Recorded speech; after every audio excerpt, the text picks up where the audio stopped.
Good evening there, ladies and gentlemen. Welcome to the LG Ultragear TEC Gauntlet Season 2, powered by WD Black and AMD Ryzen Radeon. I'm your host, Assassin47. On the desk with me are casters and analysts, Crips and Quaint. How are you guys doing? Starting with you, Quaint, because it has been a long time since we saw you on screen.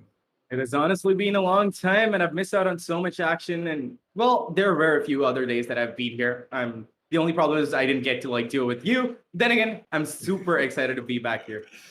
All right. Well, what about you, Crips? How are you doing? Well, we definitely casted the first game, so I'm pretty sure that you are going to be feeling also goddamn well after that match between Team Enigma Gaming and Godlike Esports. Well, not really sure if you're going to be feeling good about it, but because it was I'm feeling kind of good like about it. okay then. Well, I mean, kind of an unfortunate moment right there for Godlike Esports, but yeah, very happy for Enigma Gaming, by the way. Amazing, strong performance. As we head on over towards the second half of the day now, which is going to be ORGLESS 5 versus Team VALOR, starting right about now. And both of these teams, we know for a fact that they are the roster that will sort of be like at an even ground, right? Both of these teams are pretty close to each other, and we know for a fact that they both are going to give each other a tough competition regardless of whatever composition, whatever strats they're going to bring up on board as well, because both of them they strongly rely on their aim game, and also we know for a fact that Team Valor has a little bit of a roster shuffle as well, so things are going to be pretty interesting over there. But what are your thoughts on this game, Crips? I think that both of these teams have a fresh start in the new season. One of these teams is new to the gauntlet, so I think I'm going to be pretty excited to see what they bring to the table. I haven't seen them play before, so I am really excited to see some new participants. Team Valor, on the other hand, I can't say that I'm not excited. Most of these guys are my friends. I mean, they are all the Mumbai gang, so I've hung out with them quite a lot of times. But yeah, that was back in like 2017, 2018. I haven't seen them since. And seeing them on the server once again does bring a joy to my face. True that, and I feel like that Team Valor, they definitely are going to be putting up quite a performance today against the side of ORGLESS 5. ORGLESS 5, as we know, they have been making a little bit of a wave as well in the entire scene, and it's really a pleasure to have them in the TEC Gauntlet Season 2 as well. Let's quickly jump straight in towards the MVP standings now and see what four of these players are there on the MVP standings. And for a fact that there's going to be MW1, Heavan, Bondef, and Paradox, as we did see in the first half of the day. Well, yeah, interestingly, me and Crips have already gone through it. So, Quaint, why don't you go ahead and give us your thoughts on the MVP standings? I mean, MW1, Ivan, Bondef, and Paradox, these are names that we always expect to be there on the MVP standings. And boy, Paradox is back. That guy on that jet, he is such a heavy hitter. So this is honestly what I was expecting, and I'm so glad that it's still sticking the same way. And going forward into the entire tournament, let's see how many people are going to be able to dethrone these guys and, take their spots. True that. This is just week 2, right? It's day number 7, and I feel like that there's going to be a lot of promotion and relegation happening in the MVP standings as well. Talking about promotion and relegations, by the way, it is time for us to take a quick look at the group standings, because there has been a little bit of a change being made over there as well. A little bit of a promotion and relegation over there as well. So let's quickly jump straight into the group standings and see what exactly is going to be the change over there as well. Because we know for a fact that after the match today in the first half, that was Godlike Esports going up against the side of Enigma Gaming. Enigma Gaming, they went ahead and got themselves the first spot in the Group A standings as well, dethroning Velocity Gaming from that first position as well. And Enigma Gaming, if they keep on going on with that performance, I'm pretty sure that they are gonna stay in that top 3 alongside the likes of Velocity as well. Over towards Group B now is where things actually, sort of take a little bit of a change as well. But yeah, Quinn, don't worry. You did not miss out on a lot for season 2. I mean, week number 1, it really was a bit of an up and down situation for a lot of teams, especially teams that you wouldn't actually think about. Did you know Velocity Gaming actually had a loss as well, Quinn? I found it out like not so long ago, and it was pretty shocked, and I was really like looking forward to like look at the groups. I am not really sure what went wrong there. On top of that, Enigma Gaming hitting as hard as they are right now. I'm super proud of them. We've always known them to like come up with new strategies and like just blow people out of the water with what they're having. But to this extent, that is a surprising assassin. I mean, in Group B, we also have Team EXO, who is currently leading the Mm. board. So that is pretty interesting over there as well. So both of these groups, uh, all of these teams, they sort of have had their own share of ups and downs. We're going to be seeing the Group B standings come up right in front of your screens as well. As we're going to be seeing Team EXO, as I told you. We're going to be leading the board right now. Total of 2 wins, 0 losses, and a total of 4 points. Global Esports at the second spot with the exact same points as of Team EXO. Force One Esports at the third spot with a win and a loss, a total of 3 points. VALOR at the fourth spot currently with a win, 0 losses, and 2 points. They only have played 1 game. This is their second game against the side of ORGLESS 5 now. ORGLESS 5, they suffered a loss. So what do you think about the group standings, Clips? Honestly, I don't know why these guys are just so hell bent on uh, trying to one up each other right now. At this point, all you need to do is just keep yourself steady, keep yourself focused, and when the time comes, you will need to put your best foot forward. Of course, you need to put your best foot forward at all times. You need to win every match possible in order to stay in the top 4. But then, if you end up, revealing all your cards right at the beginning, um, yeah, that's kind of going to be bad for you, isn't it? Because then team can start to counter you. Your opponents can start to counter you at that point. At this point, both ORGLESS 5 and VALOR, they have nothing to lose. It's still early days. So, the stakes are not as high. They are not at the risk of getting eliminated right now. But yeah, they can work hard right now to make sure that the remaining days in the gauntlet for them are as seamless as possible. Completely, and I feel like the Team Valor, they themselves are looking quite strong after the entirety of season 1 and getting a lot of experience as well, facing off against the top dogs over there. Now into season 2 with the brand new lineup, I feel like Team Valor, they are gonna go ahead and showcase to us something more interesting compared to what they offered us in season number 1. But yeah, with that, let's quickly jump straight in towards the team intro for the side of Team Valor now. We're going to be taking a quick look at their roster and how exactly they fare up against the side of ORGLESS 5. And yeah, from the side of Team Valor, got Hunter, Pixar, Strokey, Buster, and Pasha. So yeah, Pixel, we know for a fact that this guy is an amazing controller. Like, I absolutely admire Pixel, and I feel like that with time and experience, this guy can just go ahead and give a tough competition to the best of the Astros out there in the country as well. Namely Helef, and the likes. So, what are your thoughts on the team intro coming out from the side of Team Valor and their entire roster, Quaint?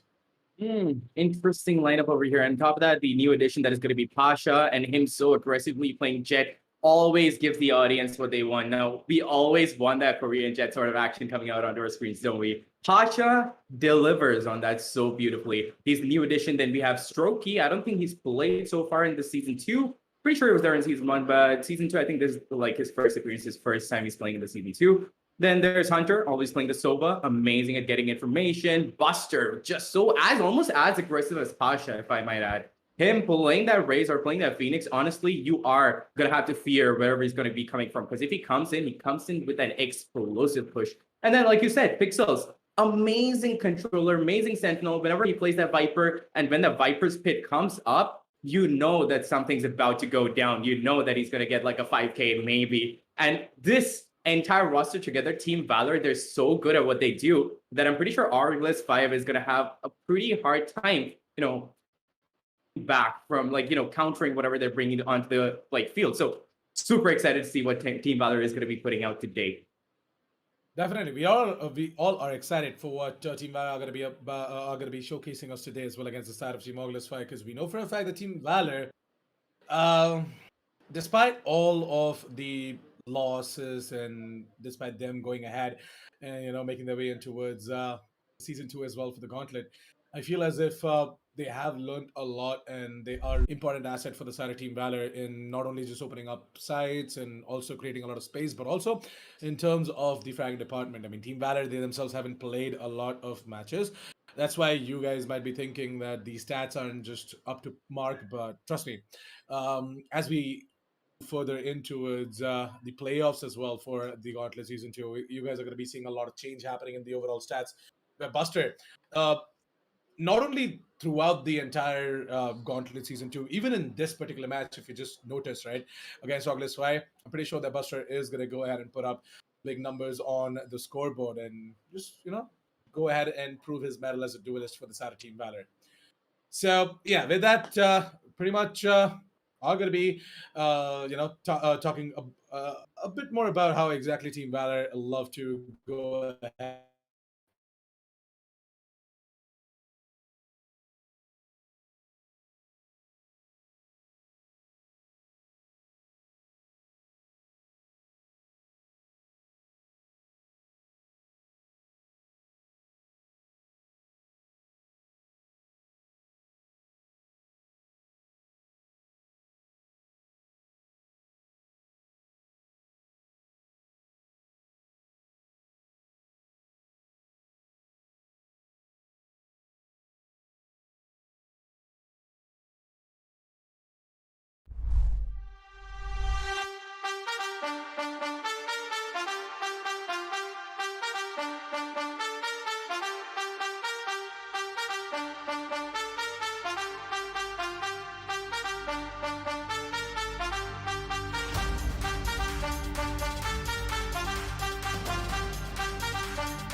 Well. Really sorry for the inconveniences right there, ladies and gentlemen. Had a little bit of an internet issue right there. Not really sure what's up, but yeah, the stream did went down, and we got it back up. So don't worry, we got you covered as well. You guys are definitely going to be witnessing the action between ORGLESS 5 and Team Valor. But yeah, we were discussing about the side of Team ORGLESS 5. So let's quickly, once again, go ahead and take a quick look at the roster coming out from the side of Team ORGLESS 5. And Quint, please go ahead and once again walk us through the entire and what are your opinions on the side of ORGLESS 5? Yep, because I had a lot to say. Like I said, I'm pretty sure this got cut out and the entirety of the internet issue. But like ORGLESS 5 and Team Valor are like really along the same lines, and they go so back. They're so well into the esports industry. They've been playing for a long time. They have the experience to back it all up. And these guys are very versatile with what they play. They don't like go for the default picks. They always are getting very creative with whatever they choose. Like we have Bullseye picking up that jet all the time, but then we have Kevin Knife Jester always picking up smokes, and it doesn't matter which smoke. It could be Astra, it could be Brimstone, and they're really, really good with it. They like to, control the maps with their minds. Then we have Rex over here playing the Sentinel, playing a Viper or maybe a KJ, and these guys are really good together as a team. The only thing is they don't have a lot of footprint. We haven't seen them playing a lot. So this entire matchup of ORGLESS 5 versus Team Valor is going to be a really interesting one because these guys go along the same principles. They go along the same lines, and they have like a very similar sort of play style. True that. So let's quickly take a look at the player spotlight coming out from the side of team ORGLESS 5 as well and see which player is going to be on the light today for their side. And it's going to be none other than Bullseye, the resident jet for the side of ORGLESS 5. And Krebs, what are your thoughts on Bullseye? Honestly, I've never seen Bullseye play before, so I don't really know what to expect from this guy. But judging by his stats, I mean, he doesn't have a positive KDA, which definitely spells trouble, especially when he's going up against experienced players like Strokey, Buster, and Pasha Sahil. Um, I'm not sure if he will be able to deliver, although I do hope that he can. If he's made it into the playoffs of the Gauntlet, then definitely he has something to prove. And this relatively new team, the Unproven Five, these guys are here to send a message, and I hope that they say it out loudly and clearly. Yeah, Bullseye, he definitely is like just like his name, right? He always managed to hit these nutty shots and he always hits the bullseye as well for all these players. Absolute beast of a man with an amazing aim. So really looking forward to seeing if Bullseye is going to be able to go ahead and put up the exact same performance for this game as well against the side of Team Valor. With that, we pretty much are done with the team intros, the player spotlights. Let's quickly jump straight in towards the map veto and see which maps are going to be played between both of these teams for this best of three matchup. So we're going to be starting off with the map of Bind, ladies and gentlemen, and then we're going to be heading on over towards Icebox, and then the decider is going to be Split. Quite an impressive map veto, by the way. And Crips, I want to start off with you. What are your thoughts on this map veto? So Bind is the kind of map that basically allows a lot of chaotic situations to follow. If Team Valor can thrive on the chaos, then I think they will be able to throw a spanner in the works of ORGLESS 5. Icebox, on the other hand, it requires a lot of coordination. It requires a lot of discipline. And it is also the kind of map where you can have a variety of strats and keep on changing tiny, tiny details in them so that you can create a lot of impact and throw your opponents off guard. I think if ORGLESS 5 have picked up Icebox, it kind of tells you a lot about what their playstyle is like, right? I mean, it's a difficult map. It definitely is a more complicated map than Bind. And if they are the ones who are picking up all these complicated maps, then I do feel that they are a much more tactically sound and strategy oriented team. Whereas for Team Valor, they're a very fast paced team and they like to keep things interesting. They like to somehow just bomb rush their enemies, sometimes slow it down. So you see both these maps at the beginning and at the end, the Split and the Bind maps, they can be a little puggish if you play them that way, but Icebox requires way too much discipline. And considering I don't know too much about ORGLESS 5, I'm just trying to base whatever I'm saying on the basis of their map preferences. I hope that they do turn out to be a very tactically sound team, which they seem to be like right now. It will be pretty exciting to see what these guys have in store. But first, they gotta survive the relentless raise assaults of Buster or whoever it is that decides to pick up the raise in Bind. Yeah, it truly is going to be a sight to witness because I actually haven't seen both of these teams play the map of Icebox. Bind and Split, I've seen Valor on both Bind and Split. ORGLESS 5, I've just seen them on Bind. I've got no idea what both of these teams are going to do on the map of Icebox as well. So, really looking forward to seeing what exactly is going to happen. I'm pretty sure that both casters are going to enjoy casting this best of three as well. Quaint, any closing thoughts on the map veto before we jump straight into towards the caster's desk and into the game? Honestly, I completely agree with Crips over there. Bind is a very chaotic map, and the absence of a midsection honestly means that those rotates are going to come in much faster. And judging by Team Valor's performance in the past, they do like to aggress a lot. And now with the recent addition of Pasha style into the roster, like you said, they're very flexible. You can honestly send the duelist out into another part of the map to lurk. And on the map of Bind, where you can be aggressive, if you can reallocate your resources and you can put like Buster in a different situation, lurking somewhere, because Pasha can pick up the slack on other sites. So you have two amazing fraggers covering just the two sites. That's all they need on Bind. So I feel like I'm gonna put a little bit of prediction down over here. I feel like Team Valor is gonna just take a really, really good win on the map of Bind. But on the map of Icebox, again, I'm not really sure. Like Herb said, it was picked by ORGLESS, so we may never know. They actually could make a really good comeback, and we might see a 2-1 action coming in. All right, quick prediction time, boys. I want to ask you this, Clips. What are your predictions for this game? I'm gonna go with my boys over at Valor.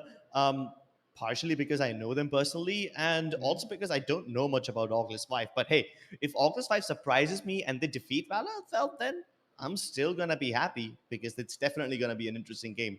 And honestly, I don't care about my predictions. I guess you guys must have figured that out about me by now. So yeah, I'm just here to have some fun. Doesn't matter if my predictions are correct or not. Completely agree to you on that as well. Quint, you already have given out your predictions as well. You think that is going to be valid to go ahead and take it away from the hands of Team ORGLESS 5. So, yeah, well, let's see who exactly is going to be going ahead and taking it away in this particular best of three matchup. May the best team win. And with that, we pretty much covered the end of the analyst desk for the LG Ultragear TEC Gauntlet Season 2, powered by WD Black and AMD Ryzen Radeon. We are going to be right back with you with the casters desk. The casters for the day are going to be Crips and Quaint. And these guys are going to just walk you through this entire best of three as well. You guys are going to have a lot of fun, and I'm pretty sure that you guys are going to have a lot of fun as well. Don't forget to check all the links down in the description below, coming out from our sponsors, LG Ultragear, LG Ultragear, WD Black, and AMD Ryzen Radeon as well. So yeah, I'm going to be right back with the casters desk, so don't go anywhere. You guys were watching the LG Ultragear TEC Gauntlet Season 2, powered by WD Black and AMD Ryzen Radeon. Catch you guys on the casters desk.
Welcome back, ladies and gentlemen, to the LG Ultragear TC Gauntlet Season 2, powered by WD Black and AMD Ryzen Radeon. We're back at the caster's desk. It's going to be me, Quaint, along with my amazing co-caster Crips over here to cover the entire match for you, and we're super excited to get into the entire nitty-gritty of it all. But before we jump in, Crips, any starting off thoughts on the entire matchup?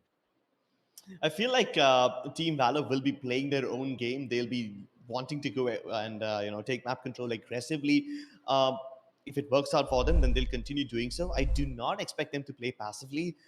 Definitely not against a new opponent which they know nothing about. So yeah, I feel like they'll try to feel it out. They'll try to stretch their comfort zone as much as they can. And only if things start to go wrong will they play passively. Otherwise, I feel like the guys at Valor will definitely be rolling around, not giving a care in the world, Yeah. and doing whatever they want. They'll have that freedom. Let's take a look at the agent selections. You've got Pixels this time on the Viper. Buster did indeed pick up the Raze. Bullet is going for a Brimstone. All right, so we do have a double controller setup over here. Pasha Sahil going for the Sage instead of a regular Cypher or a Killjoy. That's what you would usually see in a map like Bind. Hunter, as usual, on the Sova.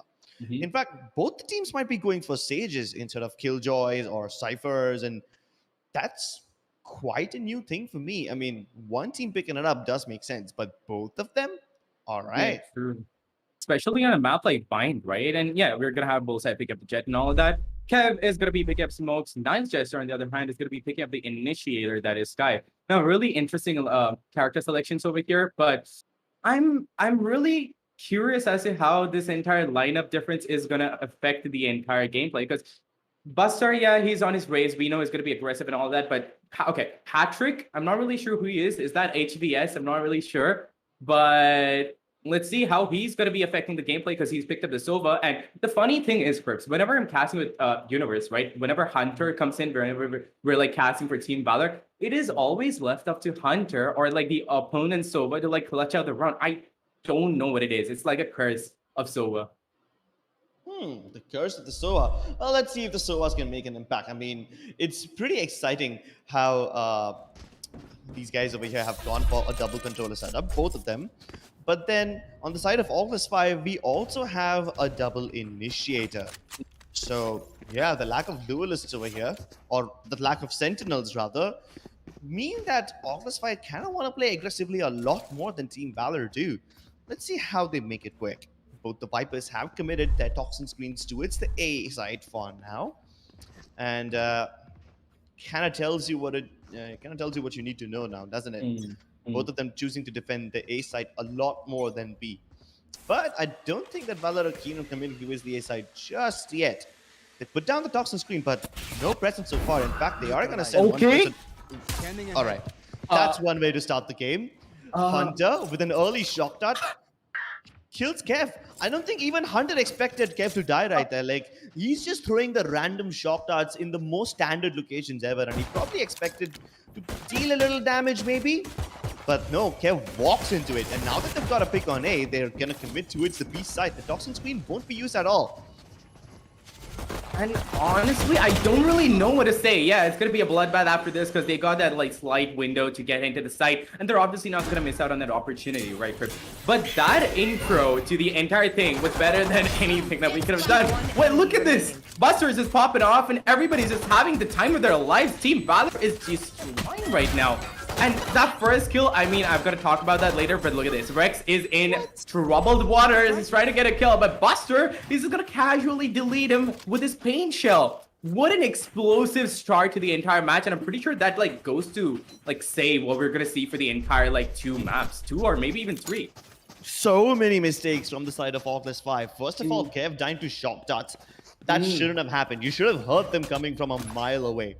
And then later on, the Jet dashes ahead of Buster, doesn't check the angle.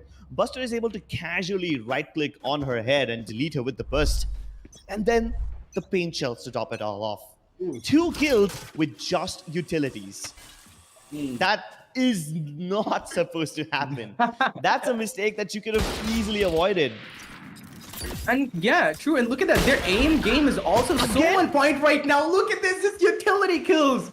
Crips, what is happening, my guy? Because if this is going to continue for the entire match, oh boy, I'm so down for this. And honestly, this is probably going to be one of the most exciting matches I've ever seen.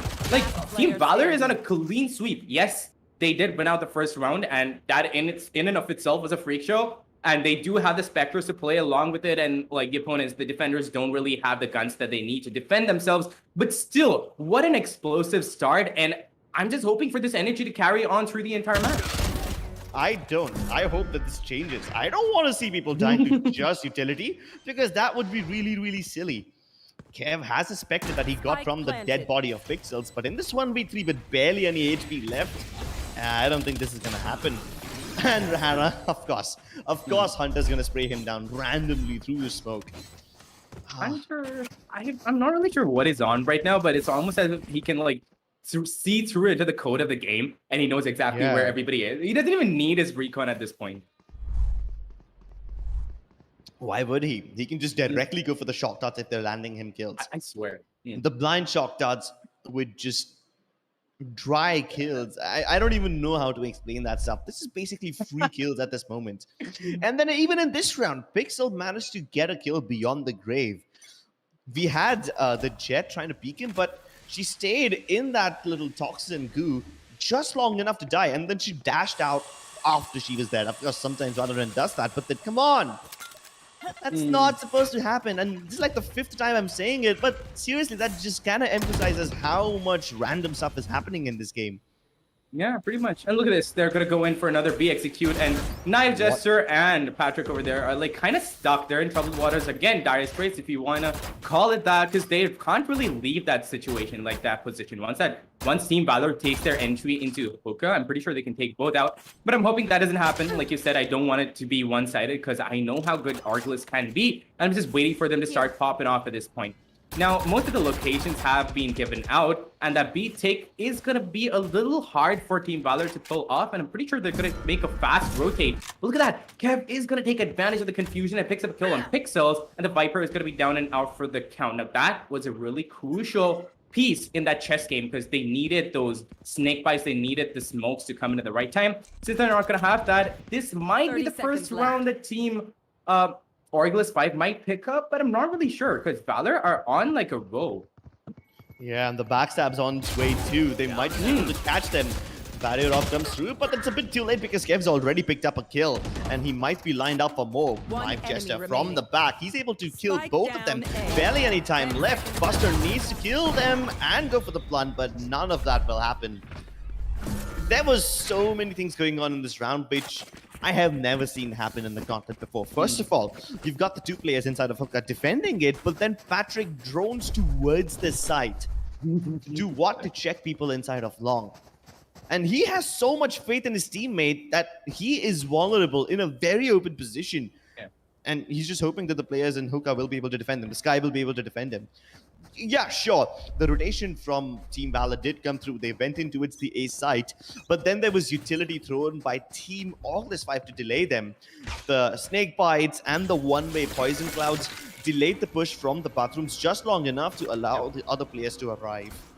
Yeah, and honestly, this sort of like trust that you see amongst teammates, that is what keeps the entire match interesting, doesn't it? Like you see teams, and when they're discoordinated and they don't exactly trust each other and they're like looking at multiple angles at the same time, that is when you're gonna miss the shots. And even if you do like leave the entire situation up to your teammates and you trust them, like it's just gonna work out for you. And you can just dust another round off and pick it back up again. But that trust is what is supposed to be built. But look at that. Equal trades off the bat. Like both teams are on fire right now. The first 2 rounds were a little bit confusing. I'm not really sure what happened at the first round, but that economic boost was what gave Valor the advantage to get the second round as well. But now that we have proper guns on both hands, it's going to get really, really interesting trips.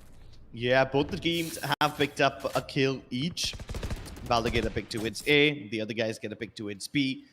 I think that these guys can sense that Valor is going to come towards the A side, and that's why they're just putting in so much utility to delay them. One-way smokes to make sure they don't fly in just yet, but the moment they do, the orbital strike comes through. That means that Buster is planting all by himself, and Patrick will be able to pick him off, and Buster has no backup. Kev also very keen on peeking out through the sky smoke, but there's a player behind him. At least he's able to kill Bullet before he finally goes down. Oh no, Hunter has to retrieve the spike through the smoke, and of course this Bullseye going to be waiting for him cheekily inside. Oof. Okay, Crips, like those smokes are really good executes, and that is like it gives the attackers a really good entry into the side of A. You go there, you plant that, you come back, and you hold. Now that was the idea that they went out with, but I love how ORGLESS just saw right through that. They came with flanks, they came with backstabs, and they did not respect the smoke. They just pushed that and they started killing. Like ORGLESS, exactly. Yeah, this is what we were expecting, weren't we, Crips? Yeah, we kind of expected this, but not. I mean, I expected aggression, but not like through the smoke aggression. Yeah, because that kind of stuff doesn't happen. Yeah, I mean, in a game of Valorant, there is black and white. There is a right thing to do and there's a wrong thing to do. Yeah. But smoke shenanigans are a massive gray area. Or in this case, because you're Brimstone, it's a brown area. Oh, no, more shock darts landing at the same time. But this time, Kev, he won't die to the same shock darts again. And this time, he's got a better angle too. Well, Bullet will be able to one-tap in, but there's more people to follow up and take care of the U-Haul angle. Nobody comes through. Not yet, at least. Maybe Pixels can get a kill or two. Turn it around. Finally, Bullseye will be able to put his killing spree to an end, but Hunter has the spike back in his control again, and he knows at least where one of the player is. He knows exactly about Bullseye's position. All he needs to do is find the sky. He's got plenty of time, so he can still make it work. He's got plenty of time to spike and a fresh new gun in his hand. So he has what it takes to like clutch out the round, but his position has already been given away. And now they kind of know where he is. It all depends upon how he's going to be mind gaming them and outplaying them. He has to bring it down to like a one-on-one fight. Otherwise, he's not going to be able to survive. Left. Now, with 30 seconds on the clock, he knew that he wasn't going to stand much of a chance if you're going to be facing up against two players at the same time. But the thing is, you plant that spike and you have to skedaddle from there. You have to like get a position, take one-on-one fights. That is exactly what he's going to be doing. Picks up one kill. If he's not be able to get the second, it is going to be bad news for Team Valor. That was such a close round, Rips, but then Bullseye is not going to have it today. So it's going to be like, yeah, the first two rounds were a little iffy, but no, we're on a roll right now. Yeah, they're on a roll, but you gotta consider this was just an eco for Team Valorant. They had nothing but a bunch of sheriffs. The fact that they're able to kill 4 people, it's big. The fact that they're able to get a plant, it's even bigger because now they get a little bit of economic boost. And sure, 200 credits might not seem like a lot, but the difference at an extra smoke or a flash, that can make that can make or break the round. It's monumental, honestly. Yeah. And now look at this. You've got 5 ultimates available on the side of Team Valor. Oh boy. We're about to see the whole server light up. But I guess Team ORGLESS also have other plans. Off the bat, we're going to be seeing the Viper's Pit coming into action. But now that they know that one ultimate has gone and it's all up to, I'm guessing, Bullseye to pull out his blade start. But, okay, Knives just caught sleeping means that he's going to be taken out. But Patrick is going to equally trade him out. Takes out Buster. It's still a 4v4 situation, still possible. Hunter is going to be the first one to pull out his ultimate to get the kill, but yeah, Pixels is going to be taking advantage of that confusion, picks up a kill for himself, and Rex takes a teeny tiny bit of damage through that wallbang over there. 3v4 situation, the numbers are looking good for Team Valor right now, but it all depends upon where they're going to commit and where they decide to take the site advantage on. Now, the Viper's Pit is going to be blocking that entire entry to short, so that is kind of a gamble for them. It's kind of a risk, and if Rex is going to leave at the wrong time, look at these two Vipers. They're just back-to-back, and nobody knows who's left, and I'm pretty sure Pasha Sal is going to be the first one to go down. Be followed by Bullet, but no, Bullet has something else to say. Gets the kill, but Bullseye over here soloing the entirety of the side, misses the first shot, but that was a very crucial shot, and that missed shot is what Hunter is going to capitalize on and pick up that kill. So neck and neck so far, Crips. We're just getting started with the entire game, but it's already 3-3, and it's just so intense on the server right now. Exactly, so much unorthodox stuff that we are seeing right now. First of all, you've got the Sky dying, caught sleeping. She was preparing for a flash, but then they just roll in and headshot her. Of course, Patrick got the kill after that. He was able to trade, so no foul, no damage done. But then you had Hunter using the Hunter's Fury, poetic like that. But while the Brimstone did a good enough job of dodging it, he sent the Viper through later on to get that kill manually. But look at Shotgun knife position, maybe, yeah. Just right ahead of each other. But the Toxin screen is just so treacherous that he probably will never expect anyone. Immediately trade comes through and Bullseye walk away with a better gun. But while they're taking control of bathrooms, they have lost control of the site. Spike has been planted.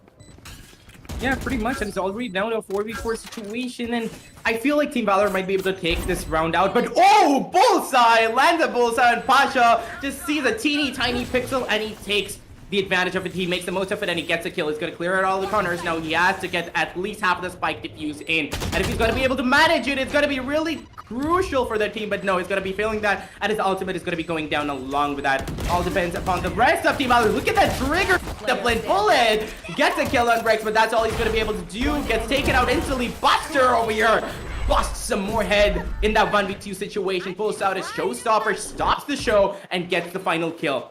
Damn, I don't know what to say, Crips. There's just so much firepower and so many utilities coming out and so many things that you normally would see spread out across many matches. Like, there'll be these 1 or 2 incidents, right, where you're like, okay, there's a wall there, they're standing next to each other, but they don't know, and you're just like, okay, this is gonna be a really exciting moment. But we're seeing that back to back to back, Crips, over here.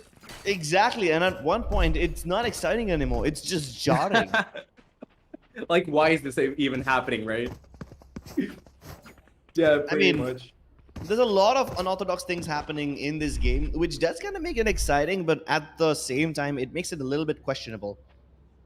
Good Oh. boost over here for Rex. Okay. Wouldn't really expect someone to be in that position. Ooh, but Probably I a didn't really. Jet. Okay, You'd, but you'd probably exactly. expect a Jet, but nobody else.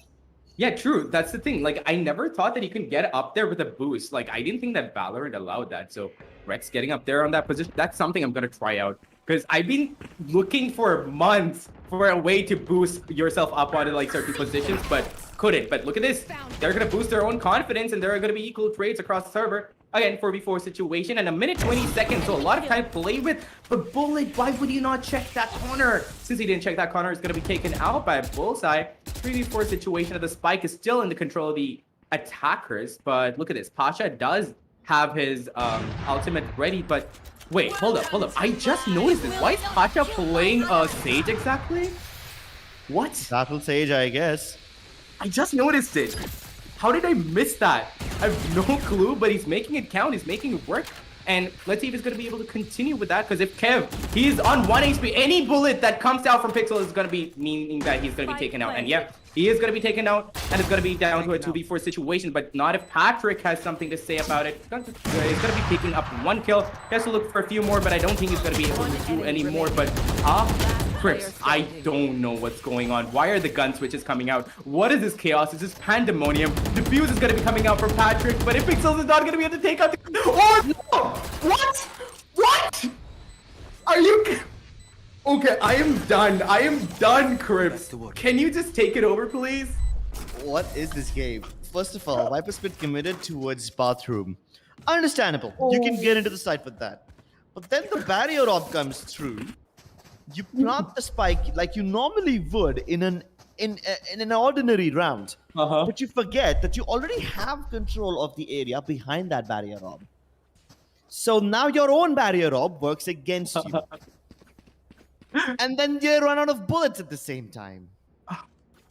This is an anime battle going on right now, and not like the anime battle where Sasuke and Naruto fight each other, right? It's not like the big bosses. Yeah.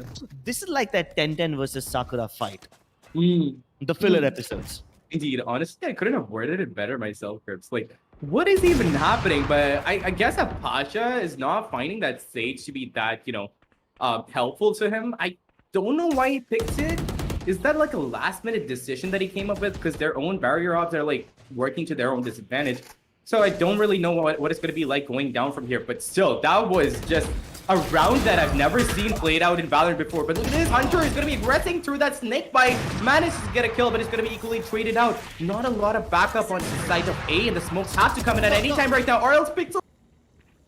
And yes, he is. Bullet over there, on the other hand, is going to pick up his Nemesis Brimstone, gets Kev out and down for the count. 3v3 situation and 50 seconds left. There's just so much chaos, Crips, and the spike point hasn't come out even yet. Yeah, I mean, we expected Vine to be the chaotic map, but not like this. How did Knife get that? What? Planted. I think Crips? Yeah, I think her is going to be the most said word by both of us. It's not like we're struggling to find words. This game is just that weird. It really is. Believe me. 3 versus 2 now. They've planted the spike. They have decent crossfires towards B long. But is there anything that the defenders can do to stop this? Maybe they can keep blinding them. The recon dot might reveal one of them, but Pasha Sahil won't be revealed. He peeks out, kills Naive. More to follow. Nobody's defusing right now, but Patrick is able to deal with the wide swing. Buster has very little HP, but that satchel can displace Patrick, and it might just displace Bullseye as well. But there is enough time for Bullseye. No, wait, there isn't. No. What? What? And he dies! Crips? I am so confused right now. I have never seen a match like this in my entire lifetime. And I know that Valorant hasn't been out for that long, but boy, you know what? I'm gonna go to YouTube after this. I'm gonna record this entire match and I'm gonna show it to everybody that I can. Because this right here, this is history in the making, Crips. Because this is probably, yeah, like you put it the best. It's like an anime battle in Valorant that I've never seen before. Oh my god. Can we have some nice weeb music playing in the background? I know this is the tall ask for production, but hey, it fits the vibe. Ooh. Pixels. Yeah, he's vibing right now with those shots. He's able to kill Bullseye. Mhm. But no more aggression from the side of Team Valor, even after picking up that kill. They are expecting counter-aggression, and they are correct that way. But the bait and switch comes through. Pixel eats a little headshot with the classic, then Kev swings wide to kill him.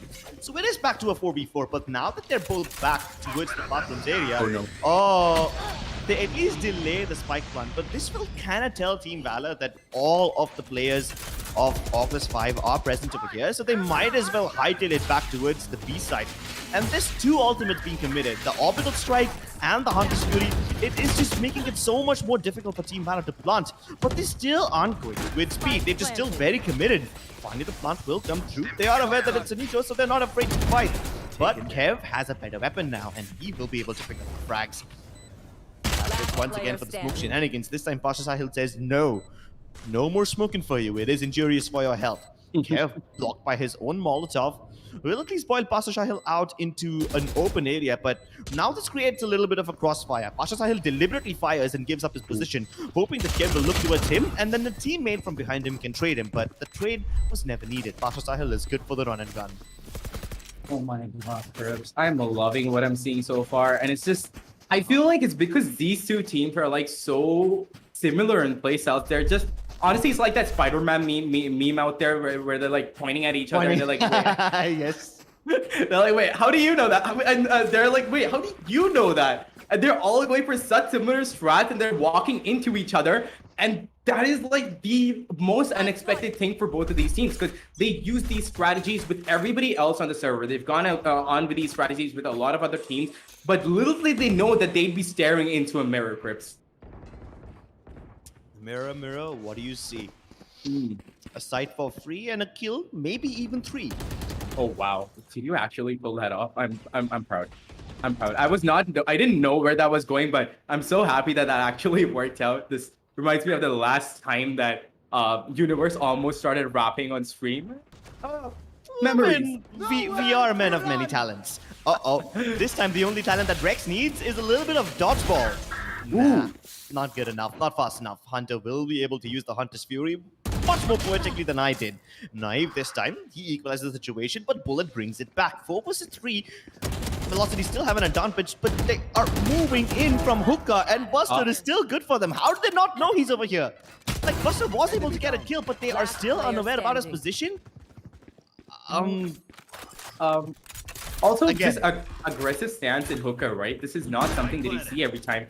Sometimes it works out for you, sometimes you have to fall back. But I don't really know why ORGLESS 5 is always going in for that Hookah defense. Because if you're going to be letting them push in from long, I know that you think that you can be able to pull it off, but it's not always going to work out for you. And they're always going into that default strategy and coming to the flanks, which is fine, decent. But it won't work every time. And especially when you're looking into a mirror and like seeing VALOR over there with very similar player styles, they're going to be able to see through your strategies. But here's the interesting part. Normally, when we have a matchup, right, like we see one of these teams seeing through the other strategies, and it's sometimes an entire beatdown. Here's like they're seeing through each other's strategies and trying to counter-strategize that and ending up with a strategy which is completely identical, and it's just chaos on the server. Let's see how many more Spider-Men can they create. Maybe even the entire Spider-Verse will show up. Oh, wow. Here we go. Crips, Miles Morales. Yeah. The only weeb you need over here is Crips. Like he's got you. He's totally got you covered. Peter Parker, Miles Morales, Gwen Stacy, and oh wow. How the Spider Pig maybe? Why do you remember all that? But nonetheless, let's see.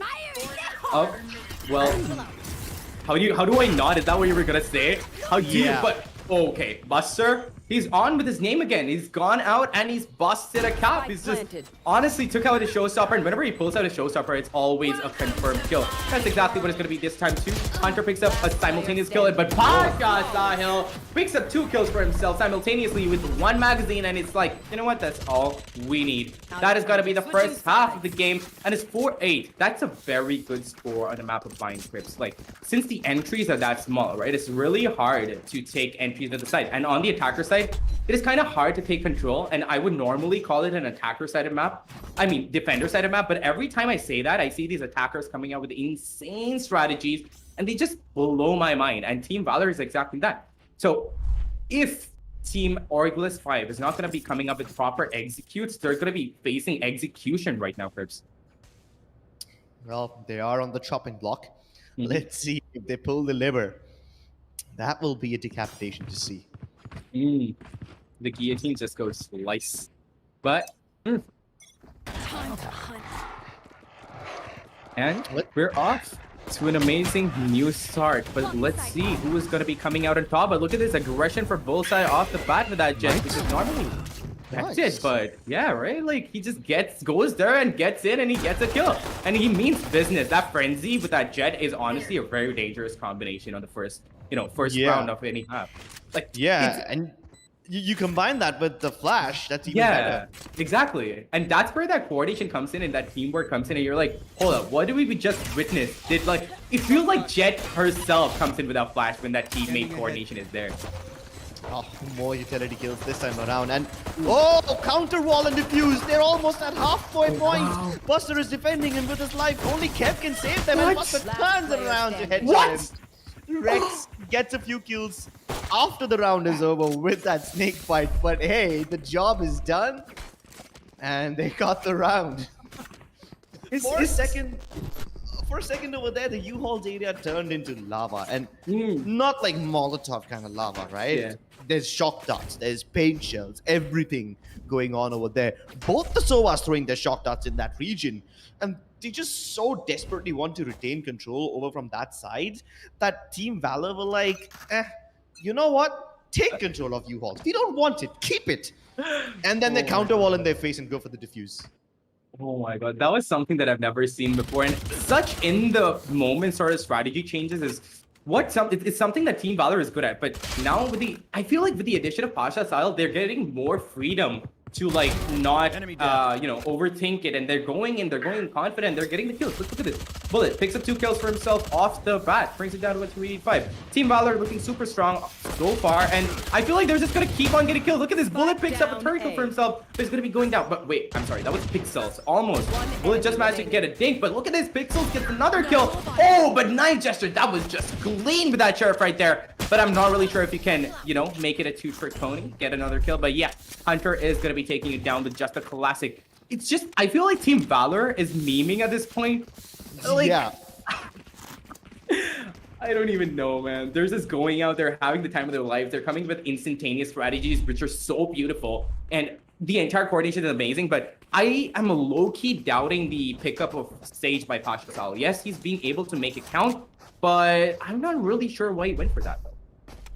Hey, as long as it's working. Yeah, true. If it ain't broke, then don't fix it. Indeed. And Pasha Sal seems to be making it work, but I don't think his ultimate has come in at even a single point so far, has it? 2 points on Pasha Sahil's ultimate. Still very far from a revive. Yeah, but then in the last half, though, I didn't think I saw a rev. My memory might be incorrect at this point. That was like 1 res, but that was instantly taken care of. So Okay, doesn't really possible. matter over now. It doesn't really matter now, but Yeah. there is one thing that does matter, and that is the push of Buster. He's all the way towards market. Will be able to catch Patrick as he's trying to fall back, but Kev on the other side of the map brings it back. Still a 3v4, and I do believe that the flood will come through. Nobody can stop it just yet. So they're all just going to regroup Spike towards planted. the defender entrance and then go in together. Here. Pasha Sahil's already reached, but his team still a little far away. Indeed. And the spike plant has already come in. The side control is all there. And so far, Team ORGLESS is looking good right now. They have the player advantage too. They've got really good positioning down. But it's going to be coming down to individual fights. If the defenders are going to be coming in together as a team and taking everybody out in Another showers. wall? Oh boy, here we go again. And wow, Buster. Okay, you got to calm down. Turns around, gets a kill, gets a 3K for himself. And Buster! What are you doing? Picks up 5 kills for himself in just a matter of a few seconds. What is this guy on? Healing you. What's funnier than Buster's is the fact that they were able to counter wall and defuse once again. And the knife, in the end, flashed himself. And Buster was able to easily tap him with the classic. Oh That my. probably must have been the least try-hard ace of Buster's career. I mean, I really want to see his camera right now. I feel like he's just chilling there. Like, yeah, it's just another day at work. And this is normal for me. I do this every day at work. You should probably see me more. And boy, am I loving to see him. It's not like ORGLESS 5 is not being able to make it. They're making really good decisions. But I feel like it's more experience on the hands of Team VALOR in the game of Valorant. And they're honestly making it count. Are they though? Team VALOR? No, I mean the good decisions by Team ORGLESS 5. Are they though? Are they making it? I feel like they're going in for default strategies, which would work against less experienced teams. But I feel like it's just because that experience in this particular game is what is upsetting the balance.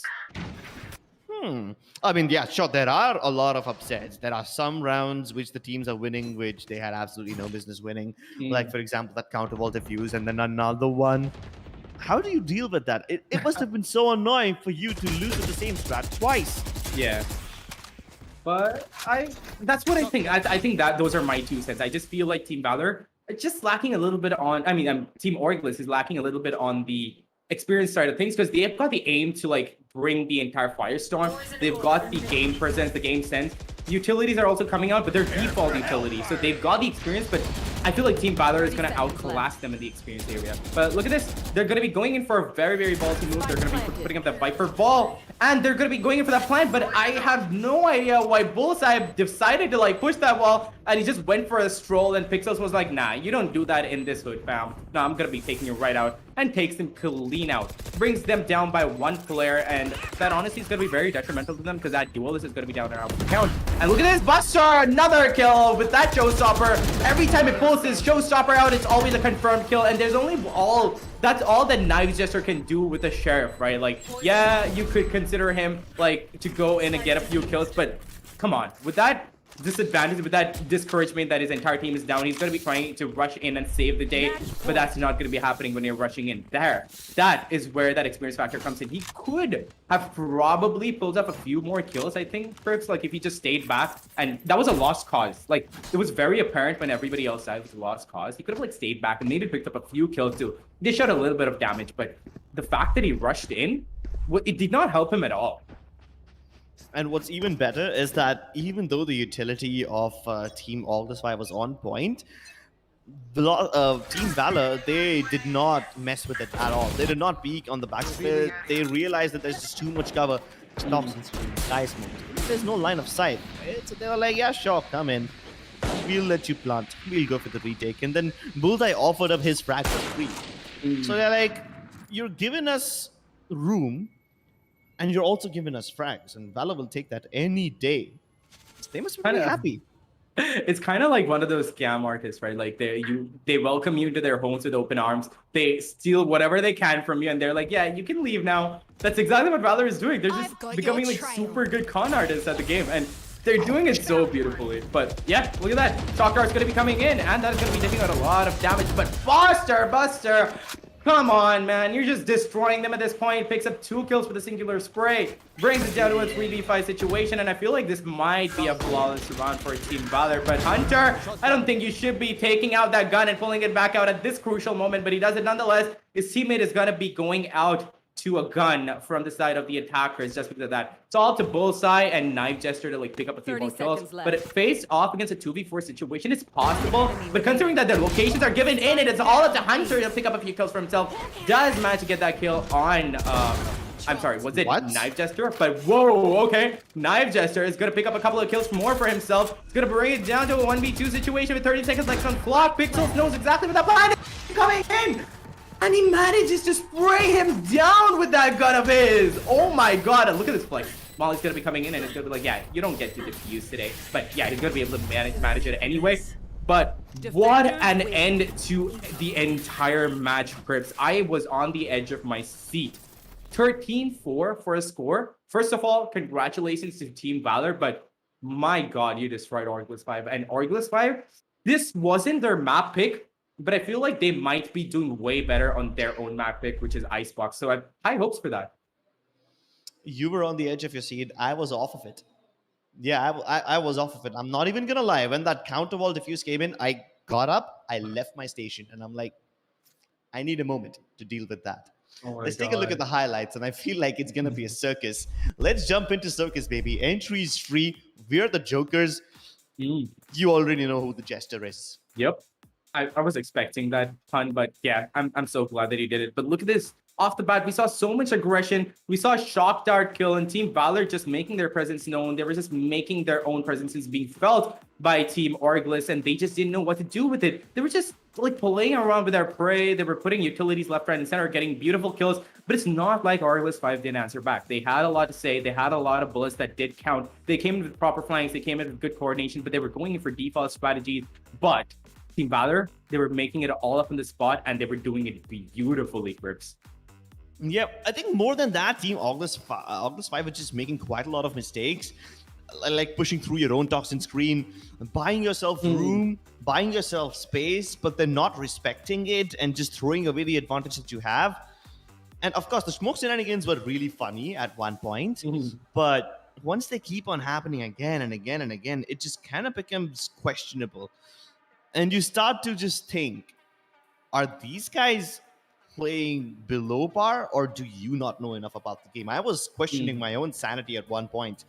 But hey, Team Valor, they recognize what ORGLESS 5 are doing. And you were right, to some extent, their strategies are mirrored. Like, for example, this one. Both the Vipers passed each other. Both of them thought of the same thing. Mirror, mirror, who do you serve? That's exactly what was going on in my mind. It's a dialogue out of a Disney movie. It's out of Snow White. Yeah. But nah, except there's no snow over here. There's just toxic green goo. Yeah, pretty much. And we were expecting a fairy tale to an extent. We did see a lot of magic happening from the side of Team Valor, but ORGLESS 5 just couldn't counter it. But look at this. This is the experience that I'm talking about. Bullet knew that he could have taken that kill, but he wanted to like go into that trigger discipline to see who else will come into his queen. And that little bit of time advantage is what gave Buster all the time that he needed to pick up a few more kills. And this entire coordination is what I'm talking about. Team Valor, they just have it right. And ORGLESS 5, they have so much potential and they can make it big, but I just feel like a little more experience will push them along the right path. And once they can make in the moments or decisions like the one they did, like the one Valor did, just a counter wall and going for a diffuse, they can do more of that, then they're a very equivalent team to the side of Team Valor. Yeah, but then you saw that one round, right? The counter wall was pretty cool. But then there was this one round where they used the Viper Spit towards Bath. They wall off the area towards the truck and they plant default, but the wall ends up working against them. So it's not like Valor were, you know, completely flawless over here. They were making quite a few mistakes. Somehow, ORGLESS 5 were not able to punish those mistakes, but Valor was really good at punishing the mistakes of ORGLESS 5. So, yeah, both these teams have something or the other that they can learn from this game, something or the other that they can improve. I just hope that all of those improvements come back in time. Otherwise, Icebox is going to be an even bigger circus. True. And honestly, we've said all that there is to say about the first map of this entire matchup.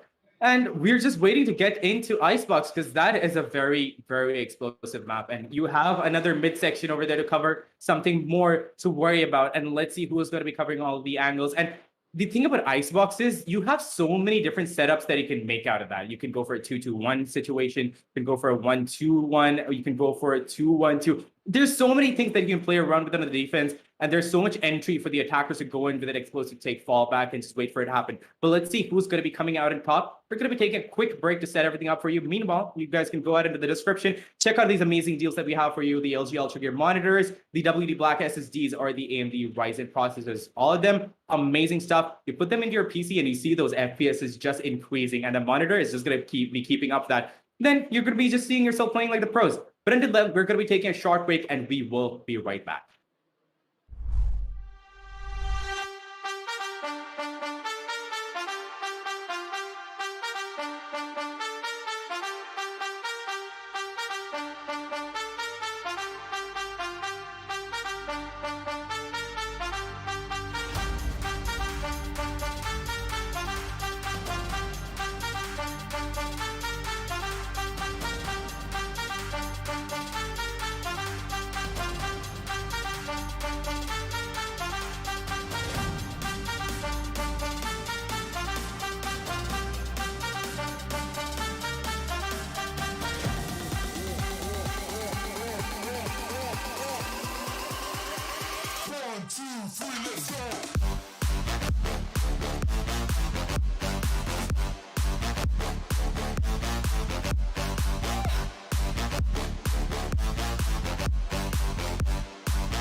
Hello, ladies and gentlemen, and welcome back to LG Ultragear presents TEC Gauntlet Season 2, powered by WD Black and AMD Ryzen Radeon. It's gonna be a long game. You're gonna need a lot of energy, and if you want some energy, go ahead and scan that code to get your Red Bull cans. I'm certainly regretting not having my Red Bull right beside me. It's like something's missing, and I need something. Well, maybe if I don't have Red Bull, I will at least have this wonderful game in front of me. And when I say wonderful, it's almost like an experience. You walk into a theater and you see people flying around on trampolines, maybe Yep. even a circus bit of action comes through. That game of Bind has to be one of the most ridiculous games I have seen so far, but also one of the most entertaining ones. So I'm enjoying myself. I hope you guys too.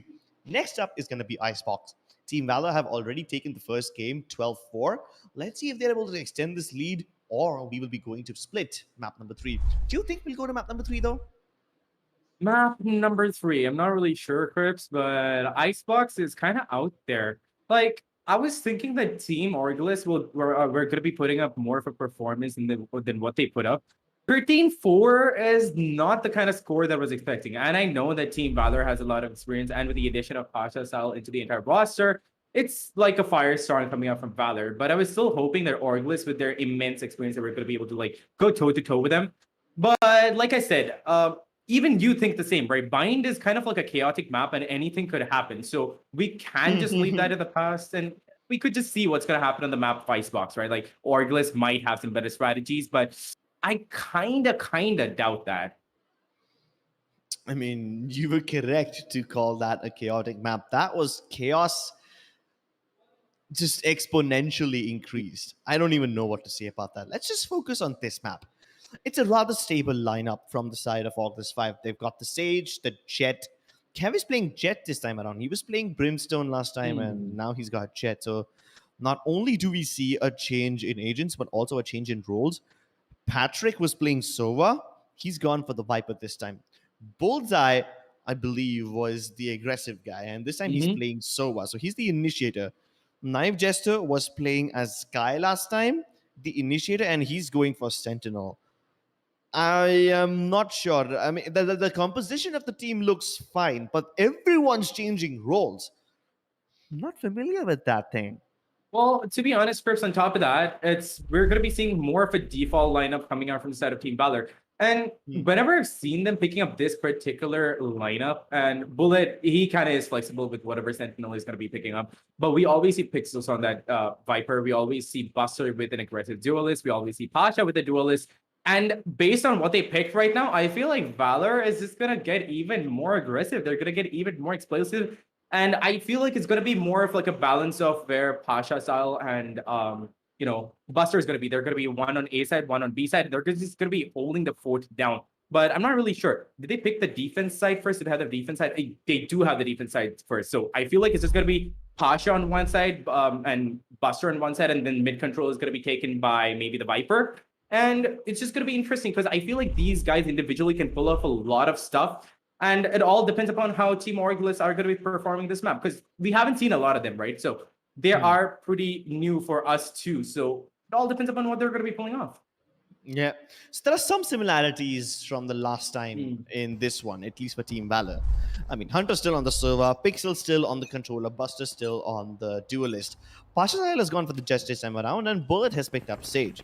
But on the side of ORGLESS 5, literally every single person has switched roles. Like, it's like the previous game did not even exist. Yeah. Barrier Rob committed early this time around to get them some verticality with Kev on top. Let's see if they're able to get inside there. Oh, the dash is wrong. He dashes into the face of Bullet, but Kev still gets that kill somehow. I don't know how he got away with that murder. But Buster now peeks out of the poison cloud, surprising One them, enemy dismisses remaining. back to safety as well, and then Hunter, Pasha Sahil both chime inside. I feel That like is how you deal with counter-aggression. pretty much. And I feel like Buster heard you when you said murder, and he's like, you know what? I'll show you what actual murder is. Takes out his pistol and just like spams them down. Takes 2 kills simultaneously. But this is what I was talking about. It's gonna be Buster and Pasha just popping off of this in the server. And since they've lost out the first round, Team ORGLESS are not going to be having the economy to go in with Spectres. They're going to be going in with hard classics. I don't think they're going to be buying anything. I feel like it might be a hard eco with a few utilities in their pockets. And not sure what they're going to be able to pull off. They've tested the waters out on site A, and they realized that they're not going to be that good with it. But that was just the first round, so they're going to be going into that push anyway. But look at this, Buster aggressive off the bat. Gets a kill, dismisses out, clean kill. Buster picks up a second, and he's not having it right now, Crips. Buster is just, what is he on? He's just gone like, you know what? I'm going to handle this entire team alone. Going to go into the flank. Going to kill everyone, and you guys don't have to do even a single thing. Yeah, aggression on A has been dealt with, courtesy of Buster's overconfidence. And Bullet is just waiting for them to pass with Hunter on the other side. If Hunter died over there, then Bullet would have been able to swing wide and finish off what he started. Kev now, last man standing, somehow sneaking into the B side, but what's the use? He doesn't have the spike. And now the recon dot will reveal him.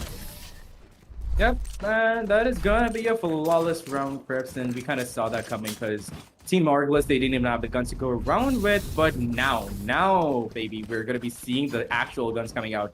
ORGLESS, since they picked this map, I'm hoping a lot that they're gonna have different strategies, that they're gonna have like a new sort of thing, a new story to tell per se. And if they do, it's gonna be super fun. But now that they've gotten their guns, I see that they've switched it up and they're like going for B. I feel like B was their initial hit plan off the bat, and I feel like the first 2 rounds they were thinking like, okay, even if we lose those out, right, we can make them think that we're gonna be hitting A every time, and we'll go in for a B take once we get the guns. That is exactly what they're gonna be doing. The drone comes in to spot out a few players. The entire long area is gonna be clear. Pixels is just gonna be none the wiser, but since there's no presence felt on the side of A, pretty sure Pixels is gonna be like, hey guys, I feel like it's gonna be an A take. I think it's gonna be a B take, but Hunter. Okay. I am done. Hunter is just on a roll with the shock darts. I don't think he needs a gun anymore. He just needs those shock darts, and he's gonna keep buying them, just getting kills left, right, and center. And that is gonna damage ORGLESS 5 a lot, Crips. How do you not see that coming? Okay, fine. That particular angle, I can forgive you. The shock darts come in almost vertically, so it's hard to hear them coming. Yeah. And by the time you see them, they're basically, in your face. But this is not the first time he's getting kills with the shock dart, so I'm just really surprised how he keeps on pulling this off. 4 versus 4, they're all falling back towards the B Greens area, with only Kev being towards the aggressive tower position. Gonna dash back to safety after getting the kill on the pixels, but now another counter wall. Please, I cannot deal with any more of these. This is just so weird. I was able to get the kill on the Pasha Sahil, but the wall will be instantly broken down. Well, thank God. But then there's a poison cloud, which actually covers them. Oh no, this could work against them in bullets. He's making it count, but Patrick somehow salvages the situation. Oh, this is PTSD for me. I'm having Vietnam flashbacks right now. Helicopters flying overhead, shock darts landing on the ground, and somehow from the ground rises a barrier up. And the diffuse starts to come. As soon as you hear that ping of the diffuse, my heart starts racing at 200 beats a minute. And they're getting so creative with those Sage walls. And although it was Pasha with the Sage, the last map, it's going to be Bullet just taking over the role. And he's going to be like, you know what? I got you covered, fam. I know what you want to do. I know what you want to see. I'm going to be doing exactly that. Puts up another barrier. Probably not timed that well. And since it's more of an open map, those barrier walls are not going to be, doing that much. But it's still going to be counting a little bit. You can still have diffuse if you have your teammates with you. But in a solo stand against them all, not the wisest of choices, but he didn't really have a lot of cards to play around with, right? He didn't have the guns either. And the amount of damage that they dished out was good damage. And now they also have the economy to bring out proper guns. Look at that. Pacha has picked up an operator. Although he's half shields, you know this guy's aim and you know how he plays with that shit, Crips. Well, from whatever we learned in the first 3 rounds, we can kind of expect a little bit of repeat from what we saw in Bind. The ball diffuses are still very viable for these guys. At least this time around, they were able to break that barrier off rather quickly. There was a snake bite also to stop them from staying on the spike. Uh-huh. But Yeah. imagine a world where they kill off the Viper early on, Mhm. and then they have to rely on nothing but just gunplay to stop that defuse from happening.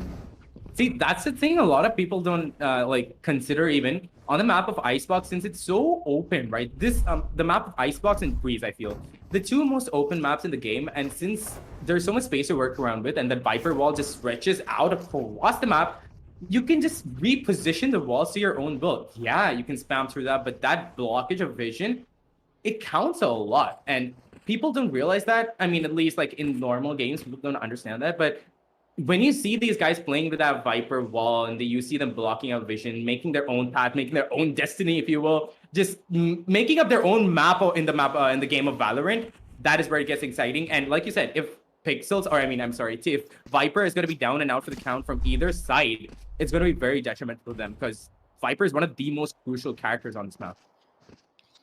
Well, at least something's working in the favor of Team ORGLESS 5. Once they manage to get the spike plant, they've got 3 characters that can stop defuse from happening. Yeah, First of all, you've got the Killjoy and from the Nanoswarms, then the post-plant lineups from both the Viper and the Sova can stop that from happening. Mhm. Yeah, true. And not just the Nanoswarm, like we've seen amazingly hilarious like turret kills, haven't we? Like whenever I see a turret kill, I'm like, okay, that's probably just mirroring the original owner, and it's just as good at aiming as the original owner. And it's really funny to see that happening. But look at that positioning. Kev takes a little bit of damage, and Hunter, I'm not really sure how he's so good, but I feel like he's just managed to like nail the physics in the entire game, and he knows exactly how they bounce. But look at this, Hunter is in for the blood, and he's gonna be going in to take a couple of kills down for himself, but Kev is gonna be equally trading them out, getting a couple of kills from themselves, for himself either. A little bit of prepper from my side. 2v3 situation already, Crips, and that was good damage, but that was a little bit because the defenders were caught sleeping a little bit. But Pasha Sal still does have his operator in hand, but that's only so much that he can do because the positioning is just right from the side of Team ORGLESS, and he's just gonna be saving that operator. That is a really expensive gun, and he doesn't want to let go of it. Save the op, run away, run for your life. Yep. With this, ORGLESS 5 will equalize the situation, backing it up to a 2v2. But I don't really see this happening again and again. They went in for a mid push. Both Kev and Buster were able to pick up 2 kills each. But then after that, whatever followed, there's no way to really counter that. Yeah. You see, these guys, ORGLESS 5, they've gone in for straight up A rushes before, and to some extent they've worked. At least they got them the spike plant. Yeah. Whether they were able to defuse it or not is a completely different story. But this is for the first time when they're trying to go from mid to A. And usually when you do a mid plus A, you send most of your team towards the side, and like maybe 1, sometimes even 2 people come in from mid. This time 3 of them came in from mid. That doesn't really happen. I think what ORGLESS 5 was trying to do is just get a pick somewhere, have the players positioned towards A just in case, and if the mid push works, then they have the option of going towards both A and B. Oh, wow. Well, okay. Kev is prepared for Pasha's high aggression. The op definitely not quick enough to swing all the way across, but the knife is just so sharp. He's not only managed to get a kill, but also dodged the Hunter's Fury, and now he's all the way up to his rafters. Oh my god, he keeps on deleting them. It seems like Kev is on a solo rescue mission. Knife Jester almost on the verge of stealing that ace, but Bullet puts his killing speed to an end. Another one for Bullet as he plants one in the brain of Bullseye. He knows where Naive is, and it was just an eco round, so he just wants to cause some damage. Doesn't matter if he can win the round or not. There is a revive available, but I don't think he's going to use it in this round. Honestly, they do have a few guns lying around. They can go in for that rip fight, but they don't have a lot of time. Bullet is not going to be risking it, but that is really good damage. Like we said so many times before, right? Any damage dished out on an eco round is good damage. And on top of that, he managed to pick up a Vandal, and that is all he needs. Any kills that he gets right now is going to be really crucial for him, but he's just going to be playing it safe. Falling back, the location has been given out, and he does manage to get a kill on Knife Jester. Picks up a 3K for himself, and Team VALOR, they just don't fail to impress Crips.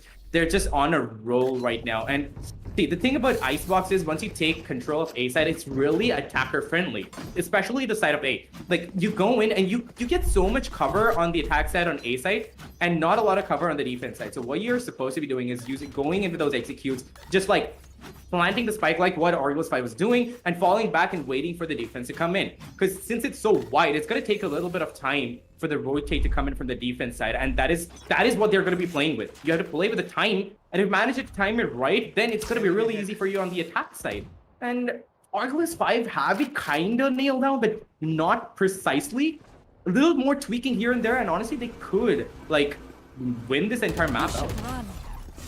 Semi-decent crossfire between the two players on A side. Buster puts under the layer so that he can get away to safety, and he not only does that, but gets a kill as well. Now these guys are forced to fall back. Pasha Sahil is out of danger, and so is Buster. None of them get detained. As soon as they hear the spike one, they will try to make this work. Shock darts will land, but they're a little bit late. Covered by the little box. 4 versus 4. They have the Hunter's Fury available, so they can stop the defuse from happening if they tap it, but they need to keep the Sova alive for that. Luckily, no backstab is coming in from the side of Team VALOR, so it is going to be a one-dimensional retake with Kev playing as a single off guy, but Pasha Sahil deals with him. Buster has been brought back to life as well. 3 versus 5 now. Knife Jester coming in for the flank, and he will be successful in getting the kill on the pixels. Now they have to worry about both screens, and finally, Hunter, he will go down. Oh, but as soon as he taps the spike, the Hunter's Fury will come through. They will guarantee at least 1 kill, or if not, maybe a little bit of delay. Bullet, he's dead, but that's it. Buster has to fall back. He has to concede this round, and it finally seems like ORGLESS 5 are in the driving seat. For the first time in the series, they've taken the lead. They have taken the lead, and beautifully at that, but I'm doubting Kev's positioning a little bit, and I feel like they're going to be going in with that A push every time. Like, why fix what ain't broke, right? They're going to be going with that A push every time, and Kev is being a bit too aggressive. Yes, I know you're a jet, you can dash out, but that far in, you are going to get taken out because Team VALOR are not going to come in individually. They're not like playing around on a playground. They're just going to be coming in as a unit, as a team, and even with a few flanks, and they're going to be taking the side back the best way that they can. So soloing it out against the side of Team VALOR is not a wise decision. I'm not really sure why Kev is doing that, but he has to change his ways, otherwise he is going to be taken out. But look at this, it's going to be an eco round for the side of Team VALOR. They don't have the guns to play around with, but Buster, he does have a Vandal. It's going to be a hero Vandal situation for him. All depends upon how many kills he's going to be able to take out. Does manage to get one. Beautifully timed, beautifully taken. Get the information, dismisses, falls back, but gets taken out, unfortunately. But that was good decision making on the spot. 4v3 situation. Now the advantage is going to be lying in the hands of Team VALOR, but the disadvantage is where the economy disadvantage comes in. They don't have the guns to play around with, and once that spike is going to be planted, all they have to do is just fall back and wait for them to come in, and they're just going to be picking them off like ducks. But look at this, the wall arm is here again. Did! Oh no! And Pasha Sahil is going to be able to pick up a kill with this Blade Storm. Little spam coming there from Bullet, but this just strategy is jizing on the spot. Just so amazing by Team VALOR, Crips. He burst off the spike line by elevating the spike carrier, then the recon dart reveals everyone through the Viper's Pit. And now the Viper's Pit is gone, leaving Knife Jester alone in the open. No spike on his back, no cover to work with as well. The only thing that's working in his favor is that Team VALOR are offering him 1v1 fights, but they realize what they're doing and they fall back instead. He needs to isolate them, and he's done that so far. Pixels has been taken off, and he fights them both. Wow. See, that was good decision making. Like, you aren't supposed to be taking a 1v2 fight. I'm not really sure why Team VALOR was giving him 1v2 fights, like 1v1 fights, but that is obviously going to be going out into his favor, right? He does have a Vandal, and these guys are playing with Sheriff. So what they should have done is like come around, maybe regroup, and they could have gone in for a retake, because 2 Sheriffs against 1 Vandal, which is going to be coming out on top. One of those bullets from that Sheriff is going to be landing, and once that headshot lands, he's going to be down and out for the count. So a little bit of slip up from the side of Team VALOR there, but they're standing pretty strong. But looks like, I feel like Team ORGLESS just might win this map out, Crips. 2-5 on the scoreline. 2-5 on the scoreline. Maybe a chance of a 6th, but Pasha Sahil says no. More to follow. He's been pinged, but he doesn't care. He is not going to use this dash just yet. Buster still keen on fighting them. Maybe the shotgun can destroy the lockdown. Can it do it? No, it failed. But Buster will be able to get out just in the nick of time. And yeah, that's how you get away with murder. 2-man advantage already. 2-man advantage already, and honestly, they're just going down like flies at this point. Team VALOR have got it all sorted. Buster is going to be picking up a kill, but it's all down to Kev, and he can dish out a lot of damage. But the utilities are going to be coming in, and that is going to be playing to their advantage.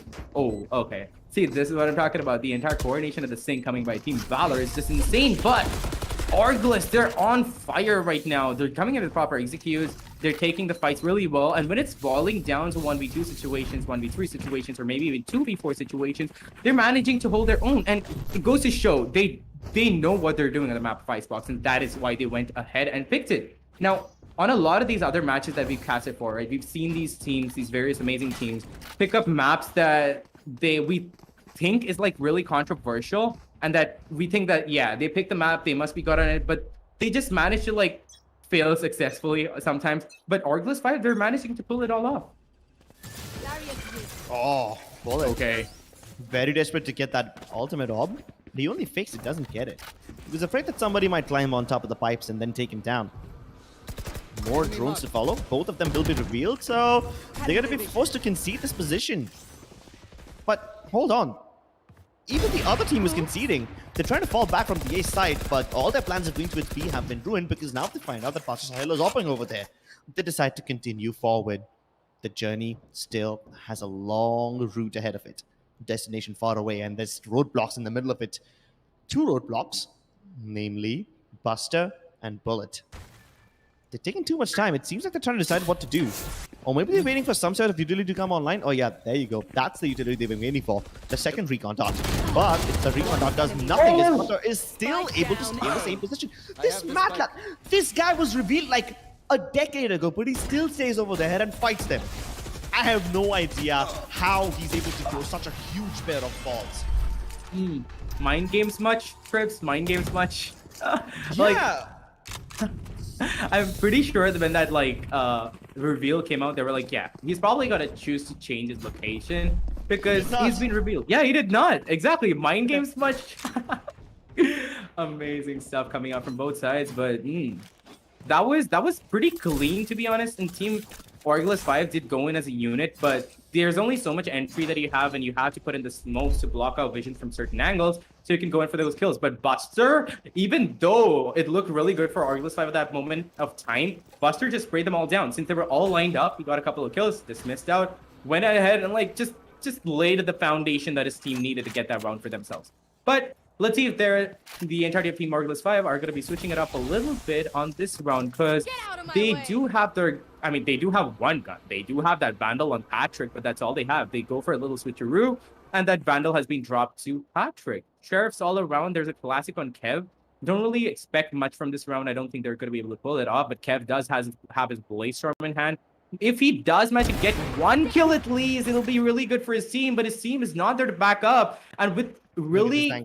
Okay. Knife Jester is going to be going down. Like, Crips, they don't have the guns, so they should be going in as a unit, but they're not. That angle by Hunter is a very bad angle, and I'll tell you why. He's out in the open. If he gets wide peaked, he cannot fall back, but he stays there deliberately. Why? Because he knows that only one person will come through and he will not get traded. In those situations, you can go for these one-and-done angles. And on top of that, even if like multiple people came out, right, I'm pretty sure they read the economy well and they were like, yeah, they're just having shares. What more can they do than what they're doing right now anyway? A little bit of confidence from his side, and it paid off for him, but look at this. They're not going to be able to pick up much kills for themselves, but Rex does manage to pick up a kill on Bullet. Pasha Sahil and Hunter are going to be finishing it all off, bringing it back up to a 5-5 situation. I thought ORGLESS 5 might have the advantage on the attacker side, but knowing VALOR and knowing their aggression, I feel like they're just going to be coming in and making this their stomping grounds on the attack side. What do you have to say about that? Well, I kind of feel like Team VALOR have figured out what to do with ORGLESS 5. They're able to get the reads pretty well. Like, ORGLESS string together 5 rounds in a row, and now VALOR have put together 3 rounds together. At this point, these guys, ORGLESS 5, are starting to run out of money. Yeah. If they lose this round, they will have broken the camel's back. That means that they don't have any money left for the last round of the half. But if VALOR loses this round, they still have money left for the next round. So, yeah honestly, it's just ORGLESS 5 who are in trouble over here. And they're tapping away at Kev. The tube area is empty. They deliberately left it like that. The Sage is not playing over there. And seeing this opportunity, the players of ORGLESS 5 start to make their way into its kitchen. Let's see if they can cook a meal over here. The barrier being put up over here kind of signifies what they're trying to do, and that's why Pixel is just trying to stay alive right now. And he doesn't just do that, he gets a kill on top of that too. Well, unfortunately, it's useless because the revive will come through, but hey, the rotations are here, and these guys are kind of trapped right now. Getting out of the halls area is so damn difficult. let's see how they're able to do that. They have to be worried about both the B Greens area and the Snowman area, and unfortunately, they don't have enough information. And when Hunter's popping off like that, you just cannot do anything to keep yourself safe. And that was without the recon dot. This time, one of them gets pinged, and now they know exactly where they are. They only have information on Bullet, but they need to be worried about the other areas as well. They are watching for the backstab, but Hunter keeps on popping off heads. And a third one. One more player left, and unfortunately Rex cannot face all three of them at once unless they line up for him or if they don't check. But Pasha Sahil will avenge his fallen teammate and get that round on board. Indeed, and that is going to be bringing us to the last round of the first half, ladies and gentlemen. So far, so good, but I feel like it's going to become a neck-and-neck situation again. I feel like ORGLESS 5 might pick up another round for themselves because they're becoming confused a little bit at times. They're going for good takes. That decision to go in through kitchens was a really good one, and that wall, I have no idea what is up with the walls coming up at random location scripts. No idea. Like, that wall on that position on kitchen, I know it's like supposed to block off any entry coming into there, but that is also giving away information. And there was enough space for that Viper to get up on top of it and just make his way into that. I don't know what's up with the walls. Yeah, I mean, the wall coming in is not the problem. It came in at that time when Team VALOR did not know what was happening. Like, if it came in later, after the jig was up, after they had the information, that would have been acceptable. But this time, they wall off this area. Unfortunately, you can still pass through it. Bullet, he vaults it off so that the ORGLESS players will think that tube is closed, nobody can come through from there, and then Bullet comes through. That is brain games at its finest. And, A fake wall, if you may. Yeah. And on top of that, Hunter does have his ultimate, so if Buster is going to be down, so I'm pretty sure he's going to be going there to pick him up. But Hunter, he's on a roll right now, and he's hungry for blood. Rushes in and gets a couple of kills for himself, bringing it up to a 3K. Bullet didn't even, I mean, Buster didn't even have to be revived. That Reina is going to be laying in the dirt, but 7-5 on the scorecards, and they came in with a comeback. I mean, it was looking good for ORGLESS in the beginning, but now on the defense side, it's going to be much more difficult for them because, I mean, the entirety of VALOR is going to be playing mind games because that's what they've been doing on the defense, and it's harder to play mind games on the defense side because in competitive games like these, you go for more of a hide-and-seek sort of playstyle, and in Icebox, you don't have a lot of places to hide in on the attack on the defense side. I mean, what are you saying? There's too many angles to check. At least on the side of A, right? Like, you don't have a lot of angles to like hold down. So when you're going in for an attack, like you have so much cover on the attack side. You can go up, you can go down, and if you go in together as a unit, you will have to fall back on the defense side. There is a little bit of mid play that you can do, but I still feel like A side is a little bit attacker biased, and ORGLESS 5 was taking advantage of that. But now that, you know, Team VALOR is on the attack, I feel like they're just gonna blow them out of the water. Well, let's see who's going to be blowing whose water. Currently, Pasha Sahil almost got his head blown off. Buster will be able to exact revenge. Rex to trade. Still a 4v4. But here's the thing. Most of the players on the side of Team VALOR are low. And they only have one Sage. Now, does she heal herself? Does she heal one of her teammates? What's going to happen here? I feel like she's going to be healing herself. I mean, I'm not really sure because whatever thing that I'm thinking is going to be happening, the exact opposite happening, because I didn't expect that rotate to come in so fast from the defense, and they were not even playing completely towards B. However, there was a little more resource handled over towards mid, and they instantly came in for that A rotate to like back up their teammates, and that is what honestly helped them push off that A attack. Because normally you see like one, maybe two players on the side of A. There'll be one guy on mid who comes in with a rotate, but those three players are not enough. Because when you come in with a rush, you are gonna get deleted. But then the fact that there were 4 players there means that VALOR was not gonna be able to take it, and they just had to fall back, and they have to time it right now. And timing it is exactly what they're doing. Pasha Sahil comes in, gets a kill for himself. For a situation, it was looking so good for ORGLESS, but they're just failing it right now, Pribs. Let's see if they fail the retake or not. Still, this could be very successful considering they're able to get inside and start defusing. The spike is not planted for them. Nobody can defend the spike. They're gonna go through with it. Oh, okay. Okay. I don't know what to say, Crips, anymore, because that beautiful fall down, the mid-air kill, that was just crispy. And Hunter, what was he doing exactly? I didn't see that it was all the way back there, honestly. Did you? Sorry, I just couldn't pay attention to whatever Hunter was doing. I was just too distracted by the fact that the spike was planted in a position from where it cannot be defended. Ouch. That was the place where they lost the round. Mm. You land all the crispy shots you want, but if you can't see your enemy, you can't shoot them. That is just an ouchie right there, Prips and Team Yeah. Valor. They're going for too much aggression, I think. And on the attacker side, yeah, that is justified, but you gotta know when to fall back at the right time and where to plant all your spikes. And a little bit lacking on the spike planting, but let's see if they're gonna be making it back up. Because off the bat, one kill is gonna be going out into the favor of the attackers. Team Valor must be feeling a little confident, but they could start playing mind games right now because they don't have the guns to take out everybody on the side of A. Because look at that. They're going to line up, and Knife Jester is not going to waste that opportunity. Such a golden opportunity like that. He's going to be picking up, getting that kill. But Hunter, the beautiful one tap, gets out his nemesis, Isova, and brings them down to a 3v2 situation. And now that this much presence has been, dealt out onto the side of A, that rotate is going to be coming in. Yeah, like I said, they're always in for that mind game. Buster is going to be going first with his Reyna in hand, and he has, he can always heal himself a little bit. So he's going to be going first, taking the initiative to see if B side is clear. Then he's going to be calling up his buddy and going to be like, okay, so this side is clear. You can rotate all the way over here. But it has already been read by the Killjoy Knife Jester over here. Spike is going to be planted, but I don't think he's going to be able to stop it. But wow, Swarm comes in at the right time. And I've been proven wrong yet again, Crips. And Knife Jester is going to be picking up a kill for himself yet again. All depends upon who's going to be able to win this close range fight. But no, Pasha Sal can only do so much with the Marshall. I feel like Buster is going to be coming up with a clutch situation. The spike plant is going to be going down. And it is a 1v2 situation. He doesn't have the guns, but he does have the aim. Let's see if he can pull it off. Spots out both of them. He knows exactly what's happening. One taps onto Rex. Will another one follow? Oh no, Patrick runs out of bullets. And Buster is still healthy. There you go. That's the man that I know and I'm proud of. Okay, Crips. What? That honestly felt like an arcade game, right? He was not even using W or S. He was like AD, AD. He was just like confusing the hell out of the Viper. And he's like, wait, what is happening? Like you're on the left, you're on the right, and just a sheriff in hand, and it's just like calmly left, right, AD, like A and S'ing, and he's just tapping away. And he just took. I'm wearing an arcade shirt right now, so that kind of fits the theme. Honestly, it felt like what's the game? The Space Invaders, like right there for a second. Like you're right. That's exactly what's on my shirt. You've got little mini Space Invaders. You're joking.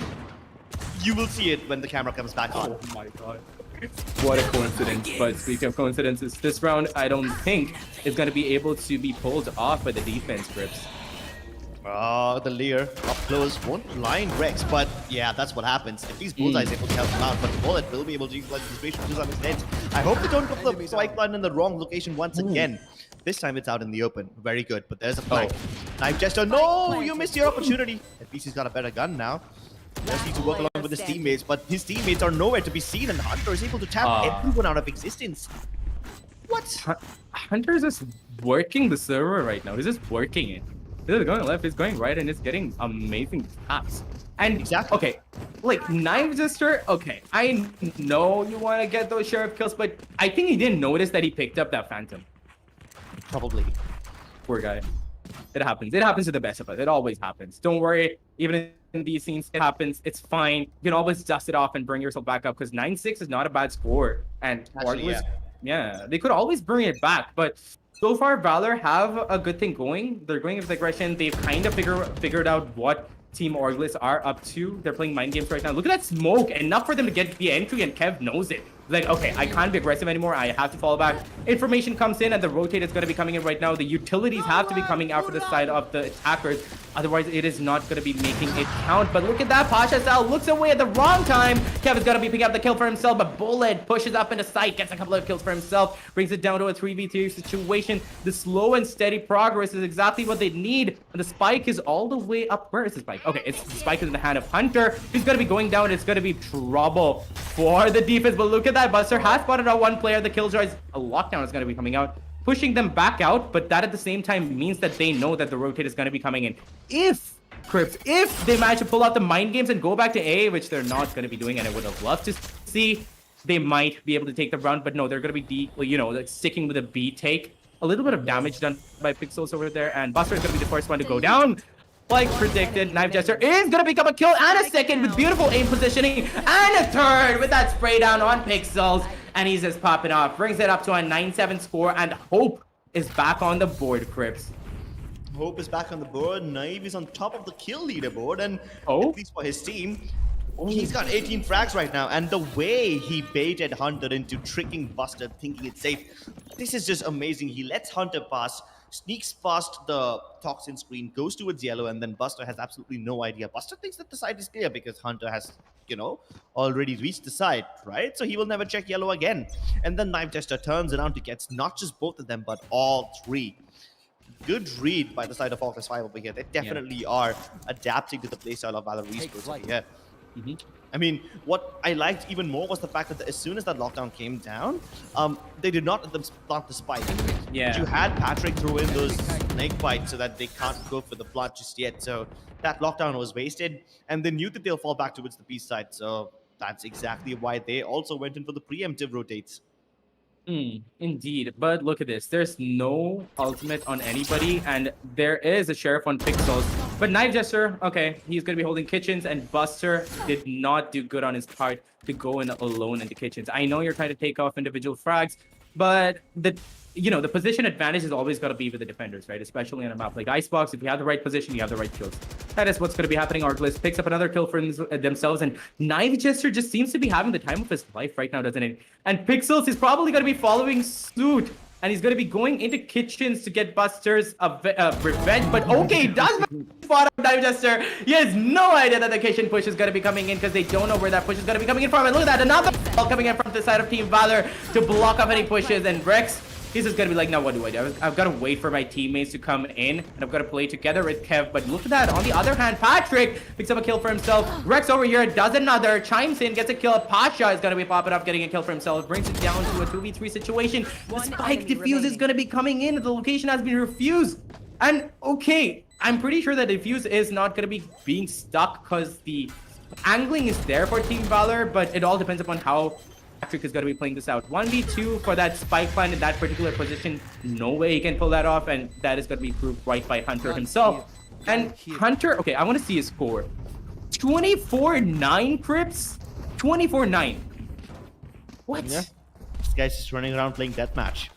Hey, I don't blame Knife Jester for whatever happened. He got the kill onto Buster fair and square, but then he would have never expected another person to come through all by themselves over there to follow up. And because Knife Jester got killed over there to its kitchen, they knew, Team VALOR knew that nobody from the side of ORGLESS 5 is coming in from the screens or the defender side area. They all will be coming from backstabbing position, so they were able to reinforce them. This time Kev is playing aggressively. He's trying to come out of the tube. At least he exacts revenge for whatever happened to Knife. But now, once they start to go towards the A site, will they be able to defend? 3 people are already over here, which means the rotations have arrived. Cavalry is here. Both the Jets, they're prepared with their knives out, and Pasha Sahil was going to go cheekily towards the screens area, but Kev deletes him from Raptors. Looking for more. This time isolating the flag onto Buster, forcing him to fall back. But will he be able to fall back? No, says Patrick. Bullet is still over there, near 410. Trapped in between a rock and a hard place. He has to isolate these fights. He knows exactly where Patrick is, but has no idea where the Sova is. Right above him. Oh no, the Sheriff shots don't connect. He's able to heal himself as well, and now he knows exactly where Patrick is. And the timing. No! How did Patrick turn around? That was a ridiculous kill. Very good shot there. Okay, I was not expecting it to go down that way. I knew that Bullet might not be able to make it, but ever since he got that kill in the Sova, I thought, yeah, maybe he's gonna be pulling it off. But damn, Patrick, you did turn around at the right time, and he just turned around and he knew exactly where to position his crosshair, and he just sprayed the hell out of that stage over there. And there was only so much that Bullet could do. Tried his best, amazing take, but it's 10-8 on the scorecards, and this is way more neck and neck than what we saw before. And like we said, Bind is kind of an explosive map, and we may, there's like this, I think there's like a 40% possibility that ORGLESS might win this out, and we might see Split coming into play, and Split will be really exciting. But look at this, Pasha Sal, finally his aggression is going to be paying off, gets a kill off the bat. They still have all of their players up and running, but Knife Jester always with that cheeky angle. A place where nobody from the side of Team VALOR are being able to expect. Knife Jester is always coming in like a phantom, like a shadow, and he's just getting kills from behind. brings it down to an even Stevens 4v4 situation, but that revive is always going to be in Bullet's hand. He's going to always pick up Pixels back up again, but he's just going to wait.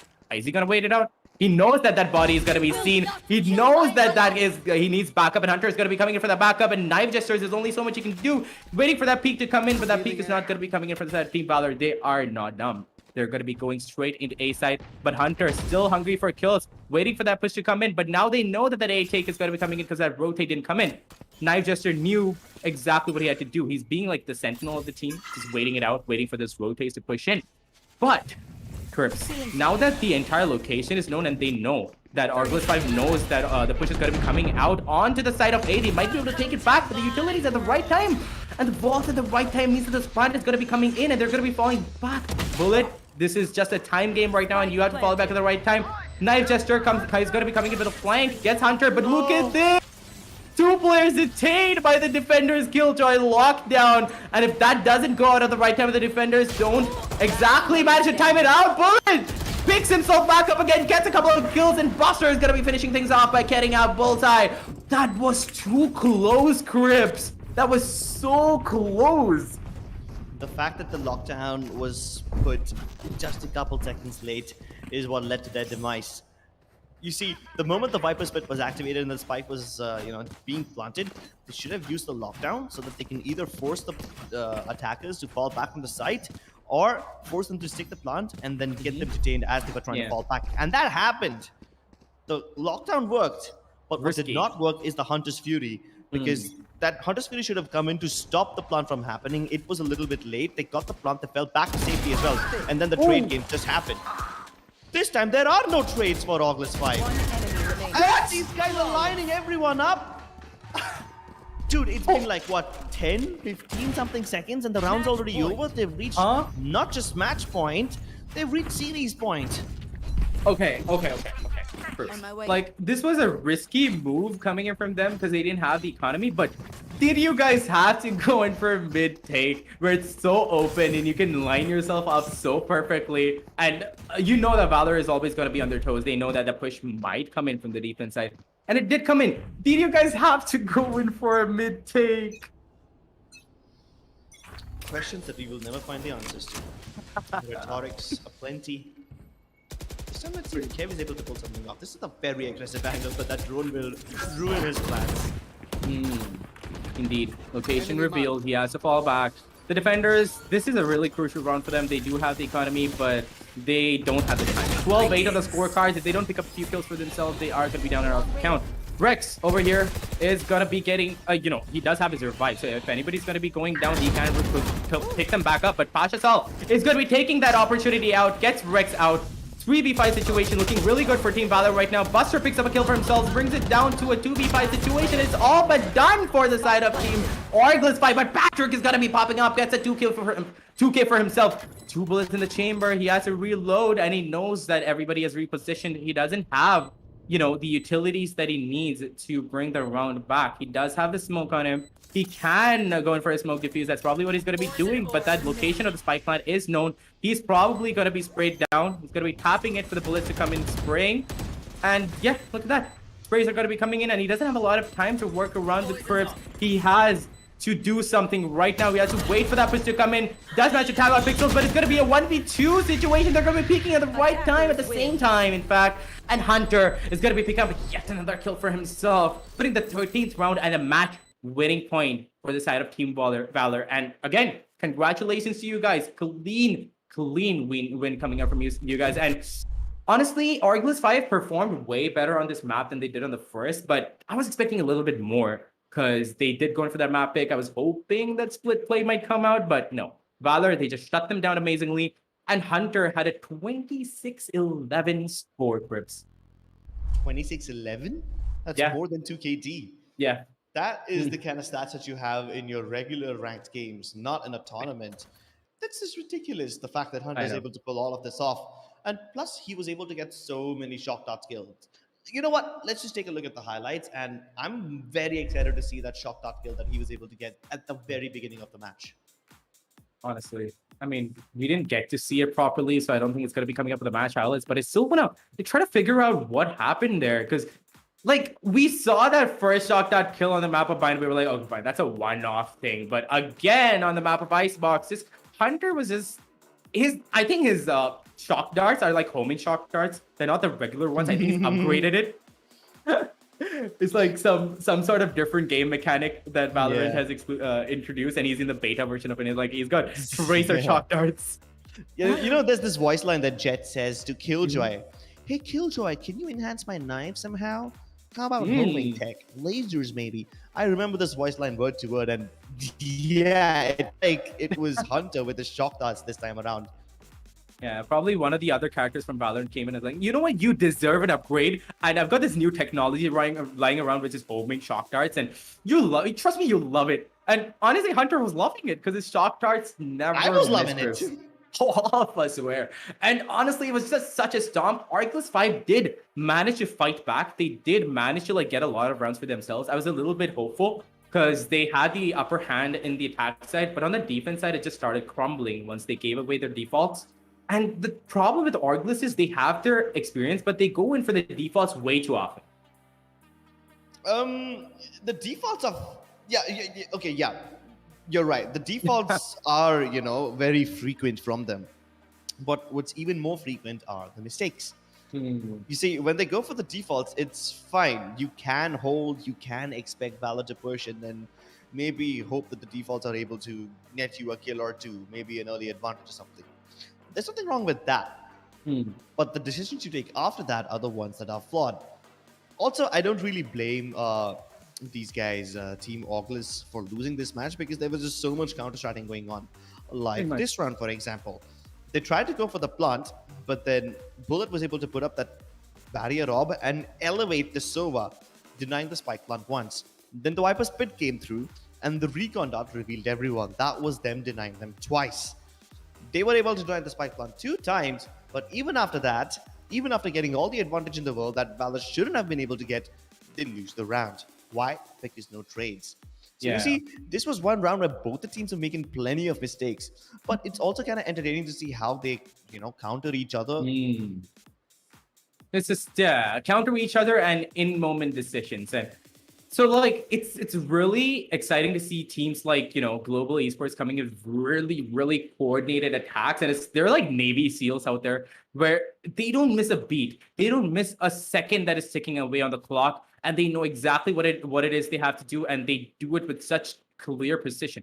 And then there are these teams who are super aggressive. They go out and they kind of low-key leave it to luck to like give a few rounds to them, and then they have their individual prowess and they just start popping off on the server. Team VALOR is very much that. And Team ORGLESS, believe it or not, I feel like they're very similar to Team VALOR, but the only difference that I see, I personally see, is a little bit lack in experience, at least on the game of Valorant. They have a lot of experience in the esports industry, but in the game of Valorant, a little more practice will go a long way. And once they can, like, you know, do in the moment decision making, I feel like they can be as good as Team VALOR is right now. And look at the stats over here. Look at, oh my god, Kev, Patrick, Bullseye, Ricks, they had an amazing time, but I just want to point out how Hunter was just popping off. 26 kills, an econ rating of 80, which is decent, but that ACS of 329, man.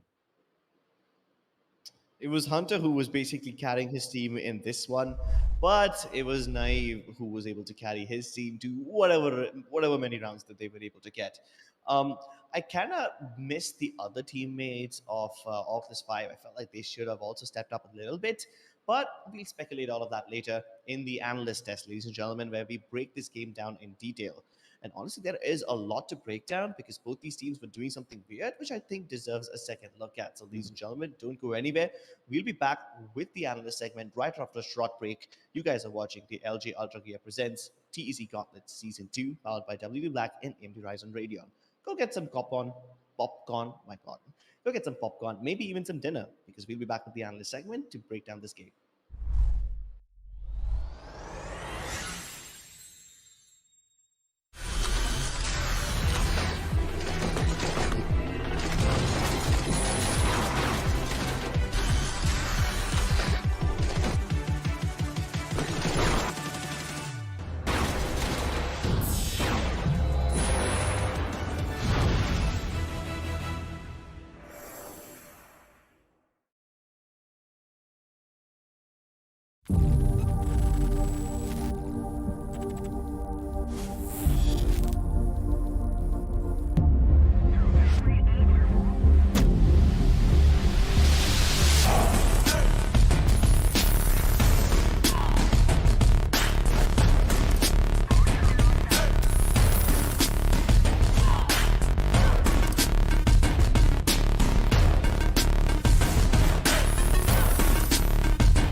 Back to the analyst desk of the LG Ultragear TEC Gauntlet Season 2 powered by WD Black and AMD Ryzen Radeon. And we have got both our casters and analysts back on the desk here to just break down this entire best of 3 matchup between VALOR and ORGLESS 5.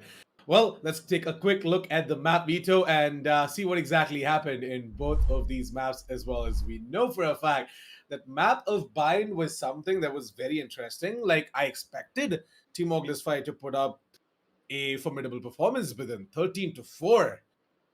Valor just completely took it away. Cribs, go ahead and take it over, as we are going to be running the map highlights as well for the map of Bind. And I want you to go ahead and explain what exactly went wrong for the side of ORGLESS 5. I don't know what went wrong. I don't know where to start because there's a lot of things that went wrong. But let's begin with the basics. Barrier rob, cost 400. Objective, block an area. What do you do it for? You use it to block a site either while you're planting the spike or block off the area while you're diffusing it. And these guys on Valor, they took it literally. They used it every single time. Like, look at this. You have kept shooting this guy nicely and calmly, and then there's a barrier rob in his face. What's even funnier was that who was playing the stage for Team Valor on the Icebox map? This guy is just so mega brained, giga brained. He uses the wall to block off the tube area as a defender, but he doesn't block it off. You see, it's a fake wall. It's to the side of tube, leaving just enough space for you to crawl by. And this is after the round where Team ORGLESS 5 have used the tube area to get into its kitchen. What do Valor do in the next round after that? They pretend that they're walling that area so that ORGLESS 5 are like, nah, we can't use the tube again. Oh, well, might as well continue down mid. But there's a gap over there. A defender walks through, gets a kill, and falls back. You expect a defender to come through tube after it's been walled off already? No, right? But then these guys on Valor did it. That's how mega brain they are. And I don't even want to talk about how many diffuses came through on the back of those barrier robs. Like, they just put it in their enemy's faces and they start diffusing. Yeah, of course, sometimes the barrier robs work against them. Like, there was this one very funny round where they had the Viper Spit and the barrier rob put down at the same time, and then it kind of worked against them. But that's just one element. That's just one piece of utility. The barrier rob. It was used in so many good ways and bad ways too. If I start speaking about the other pieces of utility, like let's say the shock darts, oh my god, I don't even think I need to explain that. Quaint's reaction will do the job for me. Honestly, where do I begin with the shock darts even? I'm really sorry for cutting it off, Assassin, but I've got to give it to Crips. He's completely right. The barrier orbs were just like coming in left, right, and center. And yeah, Crips, it was Bullet who was playing the stage on Icebox, I think, yeah. And I swear, I would never have believed that the tubes is not covered because, I mean, who would expect a defender to push through that? And they're like, yeah, it's wall out. Nobody's going to be pushing through. We're not going to be pushing through either. But no, a wild defender appears and it's like, the screen just freezes and you're like, yeah. Nani? It was an anime battle through and through. And the shock darts, my God, Assassin, what do I tell you? Like, these guys were like, I swear Hunter had some sort of a tracking technology on that shock dart and it just landed on point every time. And just to like begin things off, the first kill of the entire map of Bind was a shock dart kill. And that is not something that you get to see every day, Assassin. That's true, though. And it is pretty evident in the scoreboard as well that is right in front of your screens that Buster actually was popping off from the side of Team Valorant. Back in the pre-game analysis, we did talk about Buster as well, right? On how explosive this player is, and he actually makes a difference. And he actually went ahead and, showcased his full potential into the game. And yeah, I'm very happy that he did put up that massive performance. From the side of ORGLESS 5, though, I expected a little bit more, but unfortunately, things did not pan out in their favor, and it's completely fine. Not really sure what went wrong, though, because we were expecting a little bit more. Crips did break it down of how exactly Valor were using their abilities in a way where ORGLESS 5 is just left out with no answers whatsoever, no replies whatsoever. But yeah, ORGLESS 5, they have done better before. Not really sure what's happening right now. Maybe a little bit of maybe a little bit of a comms issue or maybe some sort of a miscommunication. Not really sure what's up, but let's jump straight in towards map 2 now, where things took quite a turn. We did see ORGLESS put up quite a better performance than the map of Bind. We would actually expect this to come on the map of Bind because it has been there for ages, and Icebox is something that, most of the teams might not be ready for, but it looks like that Team ORGLESS 5, they did have something there. They were the ones to pick the map of Icebox. Team Valor took it away 13-8. It was a very close one for the start, but what exactly happened later down the line is what I want to ask you, Quaid, because Team Valor, I know for a fact that ORGLESS 5 had a pretty good start because when I was watching, it was 5-5 and then became 6-6. Things were quite close, but then what went wrong? Honestly, I feel like it's just a teeny tiny bit because of the lack of experience just in this game. Mind you, they have a lot of experience in the esports industry, like I said before. But in this particular game, you gotta, not go with the defaults. Because if you go with the defaults, yes, it's gonna give you a few rounds. But if your opponents can counter strategize on the spot, which Team Valor were doing, yes, they were messing up a little bit here and there, but that is a price you pay for being unpredictable. And when you're unpredictable and you make it count, you are an amazing team. And Team Valor, with this new lineup, they're just amazing and such heavy hitters. They were making it count. And towards the beginning of the entire map, when the attack side was on in the hands of Team ORGLESS, they were being able to make it count. They were going in for split plays or able to get a few rounds for themselves. And it was really hopeful. I was really thinking that they were going to be able to bring the entire match into their favor. But they just kept going by the book. They just kept going with the default strategies. There were like a few rounds here and there where they like switched it up a little and they started like to think on their feet. And Kev, look at this. He just started becoming super aggressive, getting kills off the like all across the map. And those were the rounds where it actually counted, where the duelists went in for really aggressive pushes and they managed to get a few kills for themselves. But when they were playing it by the book and Team Valor caught on to where they were, what they were up to, it was just an easy by the book sort of pushback from them. And on the defense side, they just started picking it back up. Yeah, I mean, ORGLESS 5, they did have their issues on the attack as well. Their attack was pretty good though for the first half. We did talk about that, right? And then things kind of took a turn on their defense. Nine just actually was popping off, right? 22 kills. Who exactly did you think pop out from the side of Team Valor, Clips? For the side of Team Valor, definitely Buster in map 1. And I don't think I have an MVP of sorts in Icebox, but Hunter and his shock darts take the cake. I also have to point out one more thing about Buster. Like, he was able to get plenty of kills with his paint shells, but that's fine. What's even better is that he was using his satchels to displace his opponents, like kind of like make them misstep, and then the moment you land on the ground, your inaccuracy is a little high. So Buster was able to capitalize on that one little moment and punish them so many times and bind. So that was what really stood out for me on the side of Team Valor. And yeah, he's got 6 less kills than he's got 6 less kills than Hunter in the map of Icebox, but still, he's gonna be my MVP of the day. Yeah, I mean, Hunter, he definitely was making some moves with the shock darts, right? I still remember a producer did mention that Hunter, being a professional snooker player, he kind of is using that as an advantage into the game as well to just, get those angles to perfection and then going ahead and getting those shock darts in as well to the enemies. But yeah, Hunter, amazing job right there on the map of Icebox. We actually expected Buster to be the MVP over there as well because he was actually popping off at the start, but then Hunter has completely turned the tables and he rose to be the MVP for the map of Icebox. Let's quickly go ahead and check out the group standings now because we know for a fact that there is quite a bit of a change over there as well after the victory coming out from the side of Team Valor. It's going to be seeing Team Exo, who are still going to be on the first spot. Team Valor are just going to be below them with the exact same number of points. 2 wins, 0 losses, and 4 points. Global Esports, again, same at the third spot. 2 wins, 0 losses, and 4 points. First One Esports at the fourth spot. Cohesion at the fifth. FS Esports at the sixth. Outside and ORGLESS on the seventh. So Outside and ORGLESS, they both have lost both their games. Quite unfortunate, but we expect them to, go ahead, keep analyzing as to what exactly they did wrong, and maybe try and come back with a better response. Because the Gauntlet season 2 is going to run for quite some time now, and we have some time till the playoffs are going to come in as well. So all you have to do is just survive and just make your way into the playoffs. Just don't get relegated. What are your thoughts on the group standings, Quint? Well, this is exactly what I thought would come out from this entire, all of what has happened so far.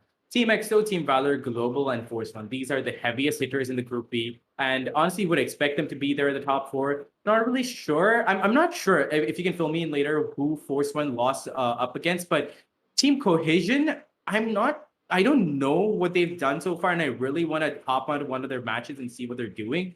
But that is probably the only team over here that I don't know. And FS being all the way down there, I'm not really sure what's happening to them, but it feels like they're back to square one, right? Like you remember when back in the day they were they were not being able to make the most of it. But yeah, okay, I just got the info. Force One did lose to Global, makes sense. But still, these four are the heaviest hitters, and FS over here, I feel like they've gone back to where they were in the beginning. Like they had a little bit of trouble when their team was changing up. Then they started like bringing it back up again when they got their synergy back. But now since it's become FS, Fangs has become FS, and there are a few changes here and there. Not really sure if that would be affecting them much, but it's just too early to tell. They might bring up their A game yet again, and the entire season 2 is remaining. But yeah, this is pretty much what you would expect. And a little lackluster from ORGLESS. I thought they'll do a little bit more, but hey, then again, the entirety of season 2 is still up and coming. Definitely, we're all looking forward to seeing all of these, underdog teams go ahead and perform quite a lot, and put up the big numbers in front of our eyes, so that we all can be proud of the fact that Gauntlet was a platform where they actually got to just grow and take on the Titans as well in the scene. Well, with that, we pretty much come at the end of day 7 for the LG Ultragear TEC Gauntlet Season 2, powered by WD Black and AMD Ryzen Radeon. An amazing day for sure. Quick 2 BO3s, both ended 2-0. And I think that, teams are getting better. Like, if you do compare them from season 1, and if you do look at their previous games, they are always bringing up something new, something exciting, and that is something that you can't really deny as well. The teams are trying to counter-strike each other, but then it's just that some of these underdog teams, they still need a little bit more experience to just take on the teams who have already just put themselves at a level where they can deal with absolutely anything you throw at them. So yeah, these underdog teams, they definitely are going to go ahead and keep on performing. They're going to keep on experimenting with their entire setup. Going to come out stronger as well. We wish them all the best for their future games.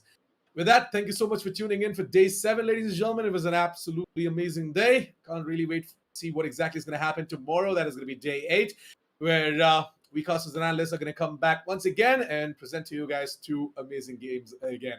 For all the updates regarding TEC Gauntlet, please go ahead and check out the socials coming out from the Esports Club. Everything linked down in the description below.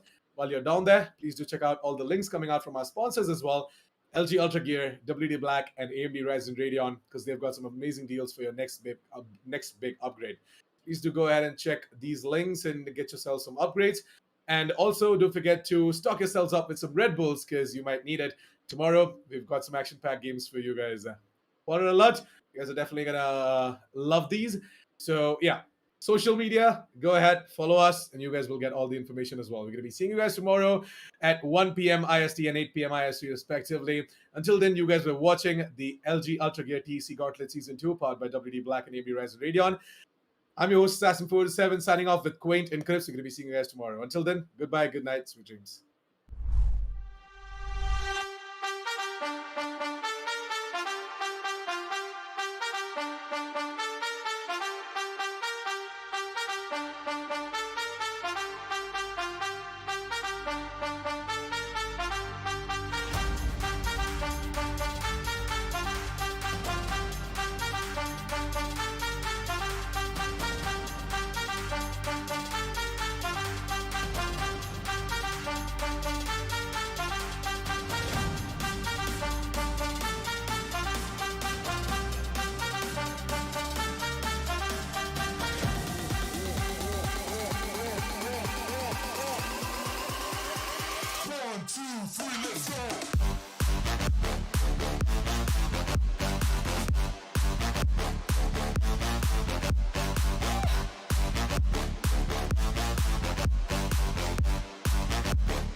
2, 3, let's go.